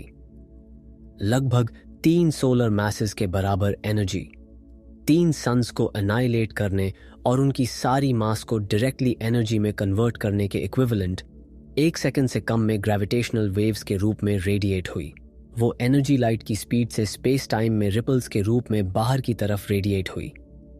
इवेंट 1.3 बिलियन लाइट ईयर्स दूर हुआ, तो वेव्स को अर्थ तक पहुंचने में 1.3 बिलियन ईयर्स लगे। जब वो अराइव हुई तो उन्होंने लाइगो की 4 किलोमीटर आर्म्स को एक प्रोटॉन की विड्थ के 1,000वें हिस्से से स्ट्रेच और स्क्वीज किया और लाइगो ने इसे डिटेक्ट कर लिया। डिस्कवरी 11 फरवरी 1916 को अनाउंस की गई। मंथ्स के केयरफुल एनालिसिस के बाद ये श्योर करने के लिए कि सिग्नल रियल था और कोई इंस्ट्रूमेंटल आर्टिफैक्ट या नॉइज नहीं था, ये पूरी दुनिया में फ्रंट पेज न्यूज थी। इसने जनरल रिलेटिविटी की एक मेजर प्रेडिक्शन को कंफर्म किया जिसे कभी डायरेक्टली टेस्ट नहीं किया गया था। आइंस्टाइन की इक्वेशंस प्रिडिक्ट करती हैं कि एक्सेलरेटिंग मैसेज स्पेस टाइम में रिपल्स क्रिएट करते हैं जो लाइट की स्पीड से ट्रैवल करते हैं। हमने पहले इनडायरेक्ट एविडेंस देखा था। पल्सार्स, rapidly spinning neutron stars, exactly उस रेट से एनर्जी लूज करते हैं जो आप एक्सपेक्ट करेंगे अगर वो ग्रेविटेशनल वेव्स इमिट कर रहे हैं। लेकिन लाइगो फर्स्ट डायरेक्ट टेक्टन डिटेक्शन थी। हमने एक्चुअली वेव्स को अर्थ से पास थ्रू होते कैच किया था। तब से एलाइगो और इसकी सिस्टर ऑब्जर्वेटरीज इटली में वर्गो और जापान में कागरा ने ग्रेविटेशनल वेव इवेंट्स के डजन्स डिटेक्ट किए हैं। मोस्ट मर्जिंग ब्लैक होल से हैं, कुछ मर्जिंग न्यूट्रॉन स्टार्स से हैं। हर डिटेक्शन हमें इन एक्सट्रीम ऑब्जेक्ट्स के बारे में और ग्रेविटी की नेचर के बारे में कुछ नया सिखाती है। What don't we understand? Question 1. Black hole mergers ने इंटरमीडिएट मास ब्लैक होल्स की एक सरप्राइजिंग पॉपुलेशन रिवील की है। ऐसी ऑब्जेक्ट्स जिनकी मास सूरज की मास के 30 से 100 गुना के बीच है। लाइगो से पहले हम स्टेलर मास ब्लैक होल्स के बारे में जानते थे जो इंडिविजुअल स्टार्स से फॉर्म होती हैं, टिपिकली 5 से 20 सोलर मैसेज, और हम गैलेक्सी सेंटर्स में सुपरमैसिव ब्लैक होल्स के बारे में जानते थे, मिलियन से बिलियन सोलर मैसेज, लेकिन बीच का गैप मिस्टीरियस था। एलाइजो ने पाया कि यह गैप ब्लैक होल से भरा है जो फॉर्मेशन मैकेनिज्म्स को सजेस्ट करता है जिन्हें हमने फुली अंडरस्टैंड नहीं किया था। हमने ब्लैक होल स्पिन्स के बारे में भी सीखा है। जब दो ब्लैक होल्स मर्ज होती हैं तो वो अक्सर स्पिनिंग होती हैं। कभी उनकी स्पिन्स एक दूसरे के साथ अलाइन होती हैं, कभी मिसअलाइन। ये हमें बताता है कि ब्लैक होल्स कैसे फॉर्म हुई। बाइनरी ब्लैक होल्स जो स्टार्स की एक पेयर से टुगेदर फॉर्म हुई, उनकी स्पिन्स अलाइन होनी चाहिए। ब्लैक होल्स जो सेपरेटली फॉर्म हुई और बाद में एक दूसरे को ग्रेविटेशनली कैप्चर किया, उनकी स्पिन ओरिएंटेशंस रैंडम होनी चाहिए। लाइगो का डेटा दिखाता है कि दोनों टाइप्स एग्जिस्ट करते हैं। अगस्त 1917 में लाइगो और वर्गो ने दो न्यूट्रॉन स्टार्स के मर्जिंग से ग्रेविटेशनल वेव्स डिटेक्ट की जो लगभग 130 मिलियन लाइट ईयर्स दूर थीं। ये इवेंट स्पेशल था क्योंकि न्यूट्रॉन स्टार मर्जर्स लाइट भी प्रोड्यूस करते हैं। ब्लैक होल्स के अनलाइक जो डार्क हैं, न्यूट्रॉन स्टार्स नॉर्मल मैटर से बने हैं और वो ग्लो करते हैं। जब वो मर्ज होते हैं तो वो एक ब्राइट एक्सप्लोजन क्रिएट करते हैं जिसे किलोनोवा कहते हैं। ग्रेविटेशनल वेव डिटेक्शन के सेकंड्स के अंदर लाइगो ने पूरी दुनिया के एस्ट्रोनॉमर्स को अलर्ट्स भेजे। टेलीस्कोप्स एक्शन में स्विंग हुए, स्काई के उस रीजन को सर्च करते हुए जहां से सिग्नल आया था। कुछ ही घंटों में उन्होंने इसे फाउंड कर लिया। NGC 4993 नाम की एक गैलेक्सी में एक नया bright source. Following days and weeks के दौरान दर्जनों टेलीस्कोप्स ने किलोनोवा को अलग अलग वेवलेंथ्स पर ऑब्जर्व किया, गामा रेज से लेकर रेडियो वेव्स तक। ये पहली बार था कि ह्यूमैनिटी ने एक कॉस्मिक इवेंट को बोथ ग्रेविटेशनल वेव्स और लाइट के साथ ऑब्जर्व किया था। ये मल्टी मैसेंजर एस्ट्रोनॉमी का डॉन था। ऑन ऑब्जर्वेशंस ने कुछ कंफर्म किया जो फिजिसिस्ट्स ने लॉन्ग सस्पेक्ट किया था। हेवी एलिमेंट्स जैसे gold, platinum and uranium neutron star mergers में क्रिएट होते हैं। कोलेजन इतनी एक्सट्रीम कंडीशंस क्रिएट करता है कि एटॉमिक न्यूक्लियाई स्मैश होकर टुगेदर हो जाती हैं और हेवी एलिमेंट्स में रीबिल्ड हो जाती हैं। किलोनोवा ने मटेरियल का लगभग 100वां हिस्सा एक सोलर मास का इजेक्ट किया। इसका काफी हिस्सा गोल्ड और प्लेटिनम था। अर्थ पर सारा गोल्ड, हर गोल्ड रिंग, हर गोल्ड कॉइन, बैंक वॉल्ट्स में हर gold bar neutron star mergers में बिलियंस ऑफ ईयर्स पहले क्रिएट हुआ था, बिफोर सोलर सिस्टम फॉर्म होने से पहले। गोल्ड स्पेस में स्कैटर हुआ था, गैस और डस्ट के साथ मिक्स हुआ। और इवेंचुअली मटेरियल की डिस्क में इनकॉर्पोरेट हुआ जिसने सन और प्लैनेट्स फॉर्म किए। जब आप एक गोल्ड रिंग पहनते हैं तो आप उन एटम्स को पहन रहे हैं जो न्यूट्रॉन स्टार्स की कॉलिजन में फोर्ज हुए थे। हर gravitational wave detection direct evidence है कि स्पेस टाइम रियल है, कि इसे बेंट और रिपल किया जा सकता है, कि आइंस्टीन राइट थे। हम सिर्फ थियोरेटिकल आर्ग्यूमेंट से स्पेस टाइम के एग्जिस्टेंस को इन्फर नहीं कर रहे, हम इसे डायरेक्टली मेजर कर रहे हैं। हम इसे विगल होते देख रहे हैं, लेकिन ग्रेविटेशनल वेव्स डिटेक्ट करना हमें ये नहीं बताता कि स्पेस टाइम किस चीज़ से मेड है। ये बस कंफर्म करता है कि ये एग्जिस्ट करती है, और ये वैसे बिहेव करती है जैसे आइंस्टीन की इक्वेशंस कहती हैं कि इसे करना चाहिए।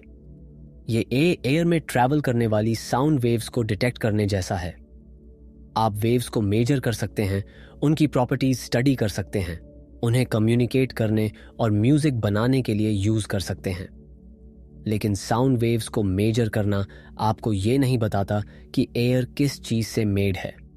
आपको मॉलिक्यूल्स और एटम्स डिस्कवर करने के लिए अदर एक्सपेरिमेंट्स की जरूरत है। सिमिलरली, ग्रेविटेशनल वेव्स को मेजर करना हमें बताता है कि स्पेस टाइम वाइब्रेट कर सकती है, लेकिन ये हमें नहीं बताता कि वाइब्रेटिंग करने वाली फैब्रिक एक्चुअली क्या है। वो एक मिस्ट्री रहती है। और फिर ब्लैक होल फोटोग्राफ्स हैं। अप्रैल 1919 में इवेंट होराइजन टेलीस्कोप कोलैबोरेशन ने एक ब्लैक होल की फर्स्ट इमेज रिलीज की। ये ट्रेडिशनल सेंस में फोटोग्राफ नहीं था, ये रेडियो टेलीस्कोप डेटा था पूरी दुनिया की ऑब्जर्वेटरीज से, जो एक टेक्निक यूज करके कंबाइन किया गया था, जिसे वेरी लॉन्ग बेसलाइन इंटरफेरोमेट्री कहते हैं। 8 रेडियो टेलीस्कोप्स जो प्लैनेट पर स्प्रेड थे, हवाई से अंटार्कटिका तक, स्पेन से चिले तक, सब ने सेम टारगेट की तरफ सेम टाइम पर पॉइंट किया। उन्होंने रेडियो वेव्स रिकॉर्ड की 1.3 मिलीमीटर की वेवलेंथ पर, एक फ्रीक्वेंसी जहां ब्लैक होल्स के अराउंड गैस ब्राइटली ग्लो करती है। टेक्निक सारी टेलीस्कोप से सिग्नल्स को कंबाइन करके काम करती है, जैसे वो अर्थ के साइज की एक सिंगल टेलीस्कोप के पार्ट्स हों। जो रेजोल्यूशन आप एक टेलीस्कोप के साथ अचीव कर सकते हैं, वो इसके साइज पर डिपेंड करती है। लार्जर टेलीस्कोप्स फाइनर डिटेल्स देख सकते हैं। प्लैनेट पर टेलीस्कोप्स को स्प्रेड करके और उनके सिग्नल्स को कंबाइन करके आप लगभग 13,000 किलोमीटर की एक टेलीस्कोप के इक्विवेलेंट रेजोल्यूशन अचीव कर सकते हैं। वो इतनी रेजोल्यूशन है कि न्यूयॉर्क में पेरिस की एक कैफे से न्यूज़पेपर पढ़ने के लिए या मून की सरफेस पर एक ऑनरेंस देखने के लिए काफ़ी है। लेकिन प्रोसेस इनक्रेडिबली डिफिकल्ट है। आपको हर टेलीस्कोप पर एटॉमिक क्लॉक्स की ज़रूरत है, प्रिसाइजली टाइमर स्टैम्प करने के लिए कि हर सिग्नल कब अराइव होता है। आपको पेटाबाइट्स डेटा रिकॉर्ड करने की ज़रूरत है, इतना ज़्यादा कि इसे इंटरनेट पर नहीं भेजा जा सकता था। हार्ड ड्राइव्स को फिजिकली प्रोसेसिंग के लिए एक सेंट्रल फैसिलिटी में शिप करना पड़ा। आपको अर्थ के रोटेशन के लिए कैरेक्ट करने की ज़रूरत है, एटमॉस्फेरिक इफेक्ट्स के लिए, टेलीस्कोप्स की मोशन के लिए, और आपको ये सब करना है उन सिग्नल्स के लिए जो बिलियंस या ट्रिलियंस किलोमीटर्स दूर से आ रहे हैं, इतने फेंट कि वो लगभग नॉइज में लॉस्ट हैं। रिजल्ट एक इमेज थी जो एक डार्क सर्कल के अराउंड लाइट की एक रिंग दिखा रही थी। ब्लैक होल गैलेक्सी मेसियर 87 के सेंटर में था, लगभग 55 मिलियन लाइट ईयर्स दूर। ब्लैक होल खुद सन की मास का लगभग 6.5 बिलियन गुना है। इमेज के सेंटर में डार्क रीजन, शैडो का डायमीटर लगभग 40 बिलियन किलोमीटर है। वो प्लूटो की सन के अराउंड ऑन ऑर्बिट के साइज का लगभग 3 गुना है, और ये कंप्लीटली डार्क है क्योंकि ये इवेंट होराइजन है। इनसाइड से कोई लाइट एस्केप नहीं करती। शैडो के अराउंड लाइट की रिंग गैस है जो ब्लैक होल को लाइट की स्पीड के अप्रोचिंग स्पीड्स पर ऑन ऑर्बिट कर रही है। गैस फ्रिक्शन और मैग्नेटिक फील्ड से बिलियंस डिग्रीज तक हीट अप होती है। ये एक्स रेज, विजिबल लाइट और रेडियो वेव्स में ग्लो करती है।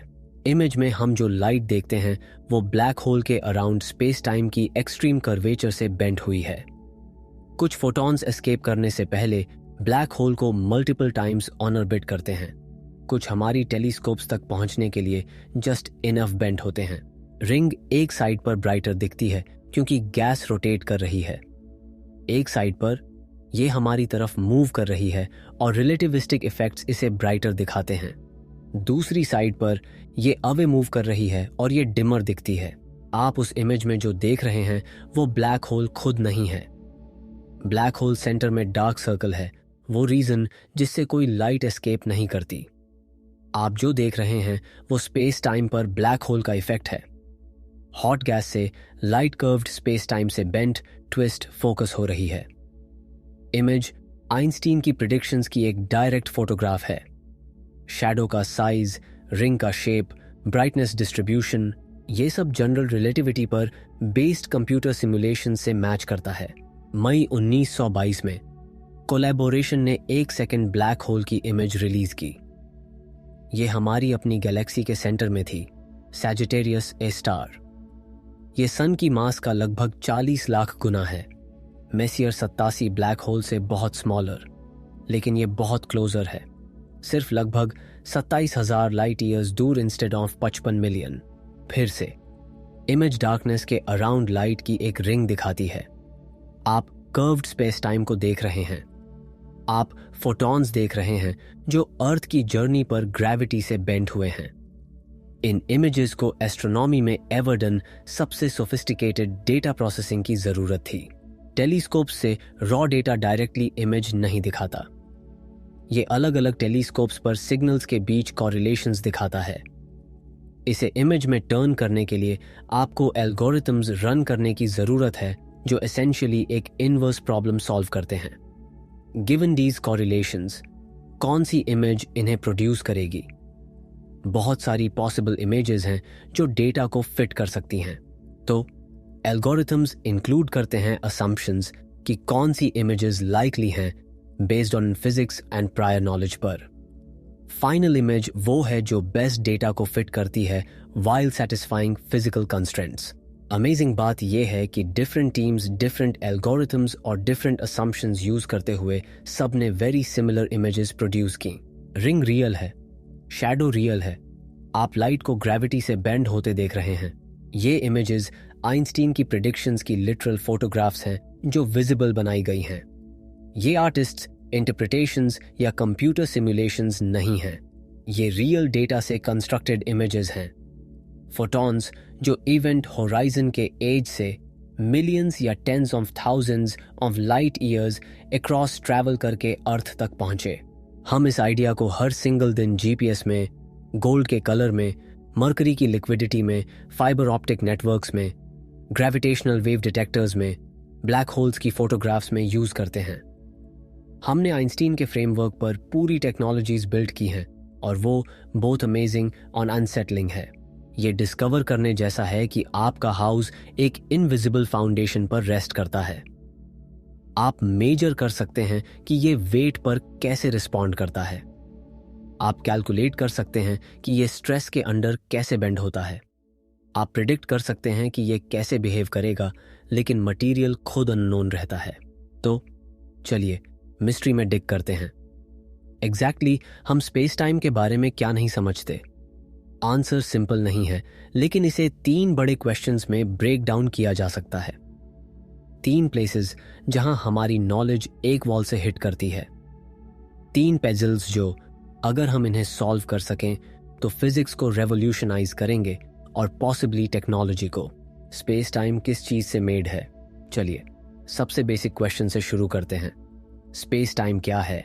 आइंस्टीन की इक्वेशंस डिस्क्राइब करती हैं कि स्पेस टाइम मास और एनर्जी के रिस्पॉन्स में कैसे कर्व होती है। वो हमें बताती हैं कि मैटर के डिस्ट्रीब्यूशन को गिवन कर्वेचर को कैसे कैलकुलेट करना है।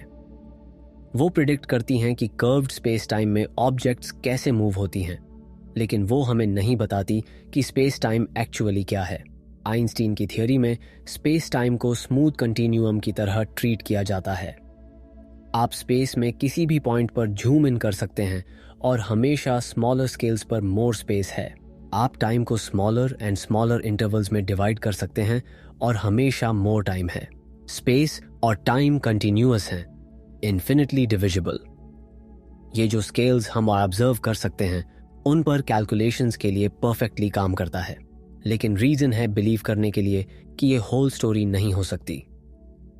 क्वांटम मैकेनिक्स वो थियोरी जो वेरी स्मॉल स्केल्स पर पार्टिकल्स के बिहेवियर को डिस्क्राइब करती है, कहती है कि नेचर में लगभग एवरीथिंग डिस्क्रीट है, क्वांटाइज्ड, कंटिन्यूअस होने की बजाय चंक्स में आते हुए। एनर्जी चंक्स में आती है जिन्हें क्वांटा कहते हैं, लाइट चंक्स में आती है जिन्हें फोटॉन्स कहते हैं। इलेक्ट्रॉन की स्पिन भी डिस्क्रीट वैल्यूज में आती है। आप हाफ फोटॉन नहीं रख सकते या एक इलेक्ट्रॉन को आर्बिट्रेरी एंगल पर स्पिन करते हुए नहीं रख सकते। क्वांटम वर्ल्ड फंडामेंटली ग्रेनी है, स्मूथ नहीं।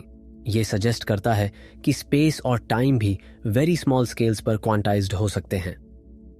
एक स्मॉलेस्ट पॉसिबल लेंथ हो सकती है स्पेस का एक क्वांटम, एक स्मॉलेस्ट पॉसिबल ड्यूरेशन हो सकता है टाइम का एक क्वांटम। इन स्केल्स के बिलो स्मॉलर डिस्टेंसेस या शॉर्टर टाइम्स के बारे में बात करना सेंस नहीं बनाता। स्पेस और टाइम फंडामेंटली डिस्क्रीट होंगे, लाइक एक डिजिटल फोटोग्राफ जो पिक्सल से मेड है रदर दैन एक कंटिन्यूअस एनालॉग इमेज। इस स्केल को प्लैंक लेंथ कहते हैं। ये लगभग 10 की पावर -35 मीटर है। आपको सेंस देने के लिए कि ये कितनी स्मॉल है, एक प्रोटॉन लगभग 10 की पावर -15 मीटर अक्रॉस है। प्लैंक लेंथ एक प्रोटॉन से 20 ऑर्डर्स ऑफ मैग्नीट्यूड स्मॉलर है। अगर आप एक प्रोटॉन को ऑब्जर्वेबल यूनिवर्स के साइज तक स्केल अप करें तो प्लैंक लेंथ लगभग एक ट्री के साइज की होगी। इस स्केल पर स्पेस टाइम खुद पर क्वांटम इफेक्ट्स इंपॉर्टेंट हो जाने चाहिए। आइंस्टीन ने जो smooth fabric of space time describe की वो कुछ और में ब्रेक डाउन होनी चाहिए, कुछ ग्रेनी, कुछ क्योटिक। फिजिसिस्ट्स इसे क्वांटम फोम कहते हैं। ये आइडिया है कि अगर आप फार इनफ जूम इन कर सकें तो स्पेस टाइम टर्ब्यूलेंट दिखेगी, क्वांटम फ्लक्चुएशंस के साथ bubbling, constantly tiny structures forming और डिसॉल्विंग। लेकिन हमारे पास इन स्केल्स को प्रोब करने का कोई डायरेक्ट वे नहीं है। प्लैंक लेंथ इतनी स्मॉल है कि हम इसे मेजर करने के लिए एक्सपेरिमेंट्स बिल्ड नहीं कर सकते। प्लैंक स्केल फिजिक्स को प्रोब करने के लिए रिक्वायर्ड एनर्जीज लगभग 10 की पावर 19 गीगा इलेक्ट्रॉन वोल्ट्स होंगी। Large hadron collider ever built सबसे पावरफुल पार्टिकल एक्सेलरेटर लगभग 14,000 गीगा इलेक्ट्रॉन वोल्ट्स की एनर्जीज तक पहुंचता है। प्लैंक स्केल को प्रोब करने के लिए आपको एक एक्सेलरेटर की जरूरत होगी जो लगभग 10,000 ट्रिलियन टाइम्स मोर पावरफुल हो। वो फोर्सिएबल टेक्नोलॉजी से फार बियॉन्ड है जो हम पॉसिबली बिल्ड कर सकते हैं। तो हम इन स्केल्स पर क्या होता है ये प्योर थियोरी, मैथमेटिक्स और इनडायरेक्ट रीजनिंग यूज करके फिगर आउट करने की कोशिश में स्टक हैं। और कई कॉम्पिटिंग आइडियाज हैं जिनमें से कोई भी हम डायरेक्टली टेस्ट नहीं कर सकते। लीडिंग कैंडिडेट्स में से एक है लूप क्वांटम ग्रेविटी। ये अप्रोच आइंस्टीन की इक्वेशंस को लेता है और उन्हें डायरेक्टली क्वांटाइज करने की कोशिश करता है। स्मूथ कंटिन्यूअम की तरह स्पेस टाइम को ट्रीट करने की बजाय लूप क्वांटम ग्रेविटी कहती है कि स्पेस टाइम डिस्क्रीट चंक्स से मेड है जो एक नेटवर्क में कनेक्टेड हैं। स्पेस लूप्स से वोवन है, स्पेस टाइम के टाइनी लूप्स जो लगभग एक प्लैंक लेंथ साइज के हैं। ये लूप्स कनेक्ट होकर एक नेटवर्क फॉर्म करते हैं और स्पेस टाइम की ज्योमेट्री एमर्ज होती है कि ये लूप्स कैसे अरेंज्ड और कनेक्टेड हैं। इस पिक्चर में एरिया और वॉल्यूम क्वांटाइज्ड हैं। आप आर्बिट्रेरी एरिया या वॉल्यूम नहीं रख सकते। वो डिस्क्रीट यूनिट्स में आते हैं, प्लैंक लेंथ स्क्वायर्ड या क्यूब्ड के मल्टीपल्स। स्पेस टाइम का एक मिनिमम पॉसिबल वॉल्यूम है और आप इसे इससे स्मॉलर डिवाइड नहीं कर सकते। ये कुछ प्रॉब्लम सॉल्व करती है। ये सजेस्ट करती है कि सिंगुलैरिटीज शायद एक्चुअली एग्जिस्ट नहीं करती एक ब्लैक होल के सेंटर में या बिग बैंग पर। इन्फिनिटली स्मॉल पॉइंट में कोलैप्स होने की बजाय मैटर एक मिनिमम वॉल्यूम में कोलैप्स होगा जो क्वांटम इफेक्ट्स से सेट है। सिंगुलैरिटी को एक क्वांटम बाउंस या कुछ अदर स्ट्रक्चर से रिप्लेस किया जाएगा। लेकिन लूप क्वांटम ग्रेविटी में प्रॉब्लम्स हैं। ये मैथमेटिकली वेरी कॉम्प्लेक्स है और प्रिडिक्शंस एक्सट्रैक्ट करना हार्ड है जो टेस्ट की जा सकें। इसे भी सक्सेसफुली यूनिफाइड नहीं किया गया है नेचर की अदर फोर्सेस के साथ या क्वांटम फील्ड थियोरी के साथ। फ्रेमवर्क जो डिस्क्राइब करता है कि पार्टिकल्स कैसे इंटरैक्ट करते हैं। ये ग्रेविटी की एक क्वांटम थियोरी है, लेकिन क्लियर नहीं है कि electromagnetic force, weak nuclear force या स्ट्रॉन्ग न्यूक्लियर फोर्स को सेम फ्रेमवर्क में कैसे इनकॉर्पोरेट करना है। दूसरा अप्रोच है स्ट्रिंग थियरी। स्ट्रिंग थियरी कहती है कि नेचर में फंडामेंटल ऑब्जेक्ट सिर्फ पॉइंट पार्टिकल्स नहीं हैं, बल्कि टाइनी वाइब्रेटिंग स्ट्रिंग्स हैं। इन स्ट्रिंग्स की डिफरेंट वाइब्रेशंस डिफरेंट पार्टिकल्स को कॉरस्पॉन्ड करती हैं। एक इलेक्ट्रॉन एक वाइब्रेशन है, एक फोटॉन दूसरा है, एक क्वार्क दूसरा है, और एक पार्टिकुलर वाइब्रेशन ग्रेविटॉन को कॉरस्पॉन्ड करती है, हाइपोथेटिकल क्वांटम पार्टिकल जो ग्रेविटेशनल फोर्स को कैरी करेगा। स्ट्रिंग थियरी में स्पेस टाइम इन स्ट्रिंग्स के इंटरैक्शन से इमर्ज होती है। स्ट्रिंग्स एक हायर डायमेंशनल स्पेस में एग्जिस्ट करती हैं, यूजुअली 10 या 11 डायमेंशंस रदर दैन 4 जो हम एक्सपीरियंस करते हैं। स्पेस के 3 और टाइम का 1।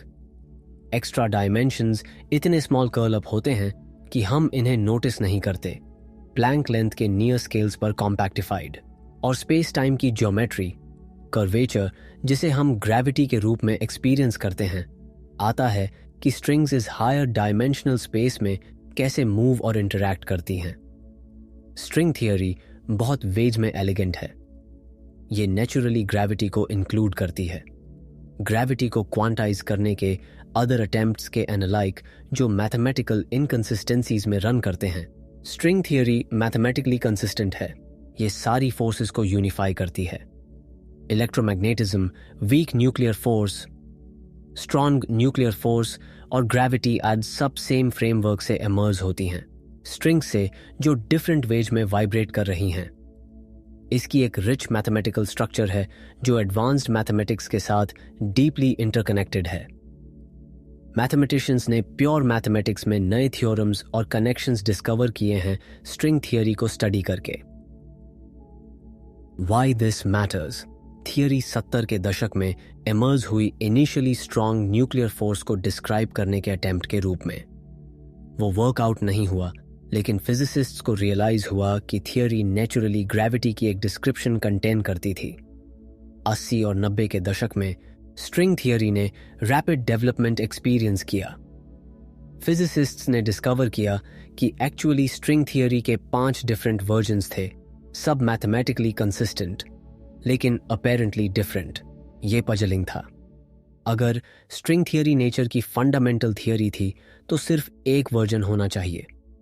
फिर 1995 में एडवर्ड विटन ने प्रपोज किया कि सारे 5 वर्जन्स एक्चुअली एक सिंगल मोर फंडामेंटल थियरी की डिफरेंट लिमिट्स थीं, जिसे उन्होंने एम थियरी कहा।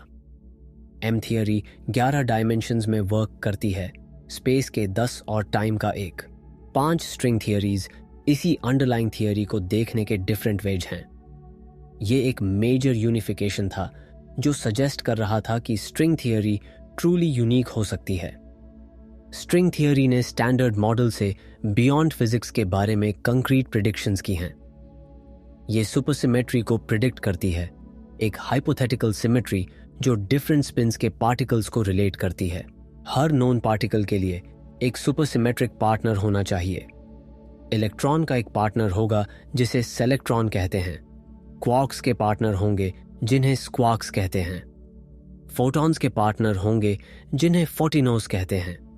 अगर सुपरसिमेट्री एग्जिस्ट करती है तो ये पार्टिकल फिजिक्स में कई प्रॉब्लम्स सॉल्व करेगी और डार्क मैटर के लिए एक नेचुरल कैंडिडेट प्रोवाइड करेगी। लेकिन यहाँ प्रॉब्लम है। हमने लार्ज हैड्रॉन कोलाइडर पर सुपरसिमेट्रिक पार्टिकल्स को एक्सटेंसिवली सर्च किया है और कोई नहीं पाया है। LHC ने लगभग 14,000 गीगा इलेक्ट्रॉन वोल्ट्स तक एनर्जीज को प्रोब किया है, इतने एनर्जेटिक कॉलिजन्स क्रिएट करते हुए कि सुपरसिमेट्रिक पार्टिकल्स प्रोड्यूस होने चाहिए थे अगर वो एक्सेसिबल एनर्जीज पर एग्जिस्ट करते हैं, लेकिन हमने उन्हें नहीं देखा है। ये सुपरसिमेट्री को कंप्लीटली रूल आउट नहीं करता। पार्टिकल्स हमारे प्रोड्यूस कर सकने से हेवियर हो सकते हैं, लेकिन ये डिसअपॉइंटिंग है। स्ट्रिंग थियरी ने हमें सुपरसिमेट्री एक्सपेक्ट करने के लिए लीड किया एनर्जीज पर जो हम रीच कर सकते थे, और ये वहां नहीं है। स्ट्रिंग थियरी की एक और सीरियस प्रॉब्लम है। पॉसिबल स्ट्रिंग थियरीज की एक एनॉर्मस नंबर है डिपेंडिंग ऑन कि आप एक्स्ट्रा डायमेंशंस को कैसे कर्ल अप करते हैं। एक्स्ट्रा 6 या 7 डायमेंशंस को बहुत डिफरेंट वेज में कॉम्पैक्टिफाइड किया जा सकता है। हर वे आपको एक डिफरेंट 4 डायमेंशनल थियरी देता है। डिफरेंट पार्टिकल्स और फोर्सेस के साथ। करंट एस्टिमेट सजेस्ट करते हैं कि 10 की पावर 500 डिफरेंट वर्जन्स हो सकते हैं, शायद मोर। इसे लैंडस्केप प्रॉब्लम कहते हैं। 10 की पावर 5 का आकट 100 एक इनकॉम्प्रिहेंसिबली लार्ज नंबर है। ये ऑब्जर्वेबल यूनिवर्स में एटम्स की नंबर से फार मोर है, जो सिर्फ लगभग 10 की पावर 80 है। 10 की पावर 500 पॉसिबल स्ट्रिंग थियरीज के साथ हम कैसे जानें कि कौन सी हमारे यूनिवर्स को डिस्क्राइब करती है? स्ट्रिंग थियरी के अंदर कोई प्रिंसिपल नहीं है जो दूसरे पर एक वैक्यूम को सिलेक्ट करे। कुछ फिजिसिस्ट्स ने आर्ग्यू किया है कि शायद इन सारे वैक्यूआ रियल हैं, कि हर एक वास्ट मल्टीवर्स में एक डिफरेंट यूनिवर्स को डिस्क्राइब करता है। हमारा यूनिवर्स बस इस लैंडस्केप में एक पार्टिकुलर पॉइंट होता है। हम इस पार्टिकुलर यूनिवर्स में एग्जिस्ट करते हैं क्योंकि फिजिकल कॉन्स्टेंट्स हैपन होते हैं स्टार्स, प्लैनेट्स एंड लाइफ को फॉर्म होने के लिए अलाउ करने के लिए। अदर यूनिवर्सेस में डिफरेंट कॉन्स्टेंट्स के साथ लाइफ पॉसिबल नहीं हो सकती, तो वहां कोई नहीं है उन्हें ऑब्जर्व करने के लिए। ये एंथ्रोपिक रीजनिंग बहुत सारे फिजिसिस्ट्स को ट्रबल करती है। ये फिजिक्स के लॉज की स्पेसिफिक फॉर्म क्यों है एक्सप्लेन करने के गोल को गिव अप करने जैसा लगता है। इंस्टेड ये कहती है कि लॉज एसेंशियली रैंडम है, डिफरेंट यूनिवर्सेस में डिफरेंट, और हम उन रेयर यूनिवर्सेस में से एक में रहते हैं जहां लॉज लाइफ को अलाउ करते हैं। ये एक सैटिस्फाइंग एक्सप्लेनेशन नहीं है। ये कुछ भी प्रिडिक्ट नहीं करती। इसे टेस्ट नहीं किया जा सकता। आप अदर यूनिवर्सेस को ऑब्जर्व नहीं कर सकते जो फॉरएवर हमारे कॉस्मिक होराइजन से बियॉन्ड है। और स्ट्रिंग थियरी के साथ एक इवन मोर फंडामेंटल प्रॉब्लम है। ये करंट या फोर्सिएबल टेक्नोलॉजी के साथ हम जो एनर्जीज रीच कर सकते हैं उन पर लगभग कोई टेस्टेबल प्रेडिक्शंस नहीं बनाती। स्ट्रिंग थियरी का नेचुरल स्केल प्लैंक एनर्जी है लगभग 10 की power 19 giga electron volts. LHC लगभग 10 की पावर 4 गीगा इलेक्ट्रॉन वोल्ट्स की एनर्जीज रीच करता है। प्लैंक स्केल को डायरेक्टली प्रोब करने के लिए हमें एक एक्सेलरेटर की जरूरत होगी जो LHC से 10,000 ट्रिलियन टाइम्स मोर पावरफुल हो। ऐसी मशीन बनाना हमारी टेक्नोलॉजिकल कैपेबिलिटीज से फार बियॉन्ड है। ये किसी भी सिविलाइजेशन की कैपेबिलिटीज से बियॉन्ड हो सकती है जो फिजिक्स के लॉज से बाउंड है, जैसे हम उन्हें अंडरस्टैंड करते हैं। टेस्टेबल प्रेडिक्शंस के बिना हम कैसे जानें कि स्ट्रिंग थियरी राइट है? ये मैथमेटिकली ब्यूटीफुल है, ये लॉजिकली कंसिस्टेंट है, ये फोर्सेस को एलिगेंट वे में यूनिफाई करती है, लेकिन ब्यूटी और एलिगेंस ट्रुथ का प्रूफ नहीं है। हिस्ट्री ब्यूटीफुल थियरीज से फुल है जो रॉन्ग निकली। फिजिक्स को एक्सपेरिमेंटल वेरिफिकेशन की जरूरत है। हमें रियलिटी के अगेंस्ट थियरीज को टेस्ट करने की जरूरत है, और स्ट्रिंग थियरी के लिए वो इनक्रेडिबली डिफिकल्ट है, शायद इम्पॉसिबल। कुछ फिजिसिस्ट्स आर्ग्यू करते हैं कि स्ट्रिंग थियरी एक फिजिकल थियरी से ज्यादा एक मैथमेटिकल फ्रेमवर्क बन गई है। इसने मैथमेटिक्स और थ्योरेटिकल फिजिक्स में इंपॉर्टेंट इनसाइट्स प्रोड्यूस की हैं। इसने हमें क्वांटम फील्ड थियरी में कैलकुलेशंस करने के लिए टूल्स दिए हैं। इसने फिजिक्स और मैथमेटिक्स के डिफरेंट एरियाज के बीच डीप कनेक्शंस रिवील किए हैं, लेकिन फंडामेंटल रियलिटी की एक थियरी के रूप में, ग्रेविटी की एक क्वांटम थियरी के रूप में जो एक्सप्लेन करती है कि स्पेस टाइम रियली क्या है, ये अनप्रूवन रहती है। ये एक ब्यूटीफुल मैथमेटिकल स्ट्रक्चर हो सकती है जिसका यूनिवर्स एक्चुअली कैसे वर्क करता है उससे कुछ लेना देना नहीं है। एक मोर रेडिकल आइडिया भी है जिसने रीसेंट ईयर्स में ट्रैक्शन गेन की है। शायद स्पेस टाइम फंडामेंटल ही नहीं है। शायद स्पेस और टाइम इमर्जेंट प्रॉपर्टीज हैं जो कुछ डीपर से अराइज होती हैं, कुछ जो स्पेस या टाइम की तरह नहीं दिखता। ये ER=EPR जैसे अप्रोचेस के पीछे का आइडिया है, जो आइंस्टाइन रोजन ब्रिजेस और आइंस्टाइन पोडोल्स्की रोजन कॉरिलेशंस के नाम पर है। यहाँ बेसिक आइडिया है, क्वांटम मैकेनिक्स एक स्ट्रेंज फेनोमेनन के लिए अलाउ करती है जिसे एंटेंगलमेंट कहते हैं। दो पार्टिकल्स एंटेंगल्ड हो सकते हैं, ऐसे कि एक को मेजर करना इंस्टेंटली दूसरे को अफेक्ट करता है, नो मैटर कितने फार अपार्ट वो हैं। ये कम्युनिकेशन लाइट से फास्टर नहीं है क्योंकि आप अपने मेजरमेंट के आउटकम को कंट्रोल नहीं कर सकते, लेकिन ये एक कॉरिलेशन है जो स्पेस अक्रॉस एग्जिस्ट करता है बिना कुछ भी बीच की स्पेस में ट्रैवल किए। 1935 में आइंस्टीन और 2 कलीग्स ने एक पेपर लिखा इस फेनोमेनन को डिस्क्राइब करते हुए और आर्ग्यू करते हुए कि ये दिखाता था कि क्वांटम मैकेनिक्स इनकम्प्लीट थी। उन्हें लगता था कि कॉरिलेशंस को कुछ हिडन इंफॉर्मेशन से एक्सप्लेन किया जाना चाहिए जो पार्टिकल्स अपने साथ कैरी करते थे, लेकिन एक्सपेरिमेंट्स ने दिखाया है कि कॉरिलेशंस रियल हैं और हिडन इंफॉर्मेशन से एक्सप्लेन नहीं किए जा सकते। एंटेंगलमेंट क्वांटम मैकेनिक्स की एक जेन्युइन फीचर है।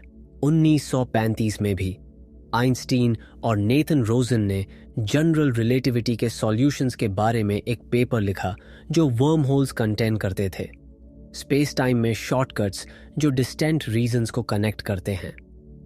इन्हें आइंस्टाइन रोजन ब्रिजेस के नाम से जाना जाने लगा, लेकिन उनके सॉल्यूशन में वर्म होल्स अनस्टेबल थीं।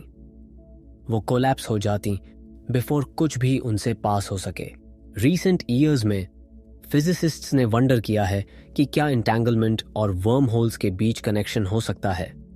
आइडिया को इक्वेशन ER=EPR से समराइज किया जाता है, जहां ER आइंस्टाइन रोजन ब्रिजेस के लिए स्टैंड करता है और EP आइंस्टाइन पोडोल्स्की रोजन एंटेंगलमेंट के लिए। सजेशन ये है कि जब 2 पार्टिकल्स एंटेंगल्ड होते हैं तो वो एक टाइनी वर्म होल से कनेक्टेड होते हैं, स्पेस टाइम का एक थ्रेड जो उन्हें लिंक करता है। अगर ये ट्रू है तो इसका मतलब होगा कि स्पेस टाइम खुद एंटेंगलमेंट से वोवन है। स्पेस में डिस्टेंट पॉइंट्स के बीच कनेक्शंस, ज्योमेट्री जिसे हम स्पेस टाइम के रूप में सोचते हैं, वो पार्टिकल्स के बीच क्वांटम कॉरिलेशन से इमर्ज होगी। स्पेस एक इल्यूजन होगा, कुछ मोर फंडामेंटल को डिस्क्राइब करने का एक यूजफुल वे। डिस्टेंस एंटेंगलमेंट के पैटर्न से इमर्ज होगा। ये स्पेक्युलेटिव है, ये एक कंप्लीट थियरी नहीं है, लेकिन ये सीरियस थ्योरेटिकल वर्क और ब्लैक होल्स और एंटेंगलमेंट की नेचर के बारे में डिस्कवरी से मोटिवेटेड है, और ये एक पॉसिबिलिटी की तरफ पॉइंट करती है जो बोथ एक्साइटिंग और अनसेटलिंग है। एवरीथिंग हम स्पेस और टाइम के बारे में जो सोचते हैं वो एक फंडामेंटल लेवल पर रॉन्ग हो सकता है। वो रियलिटी की बेसिक बिल्डिंग ब्लॉक्स नहीं हो सकते। वो एमर्जेंट हो सकते हैं, सिर्फ लार्ज स्केल्स पर अपीयर होते हुए। लाइक कैसे एक गैस का टेम्परेचर और प्रेशर इंडिविजुअल मॉलिक्यूल्स की मोशन से इमर्ज होता है। बॉटम लाइन ये है, हम नहीं जानते कि स्पेस टाइम किस चीज से मेड है। हमारे पास इक्वेशंस हैं जो डिस्क्राइब करती हैं कि ये कैसे बिहेव करती है। हम इसकी कर्वेचर को मेजर कर सकते हैं, हम इसमें मूव करने वाली वेव्स को डिटेक्ट कर सकते हैं, लेकिन फैब्रिक खुद की फंडामेंटल नेचर एक मिस्ट्री रहती है। तो आखिर में ये सब क्यों मैटर करता है? आपको क्यों केयर करना चाहिए कि स्पेस टाइम लूप से मेड है या स्ट्रिंग्स से या एंटेंगलमेंट से? क्यों मैटर करता है कि बिग बैंग पर क्या हुआ या ब्लैक होल्स इंफॉर्मेशन को डिस्ट्रॉय करती हैं? ये एब्स्ट्रैक्ट क्वेश्चंस लगते हैं एवरीडे लाइफ से फार रिमूव्ड, लेकिन इन मिस्ट्रीज को सॉल्व करना एवरीथिंग चेंज कर सकता है।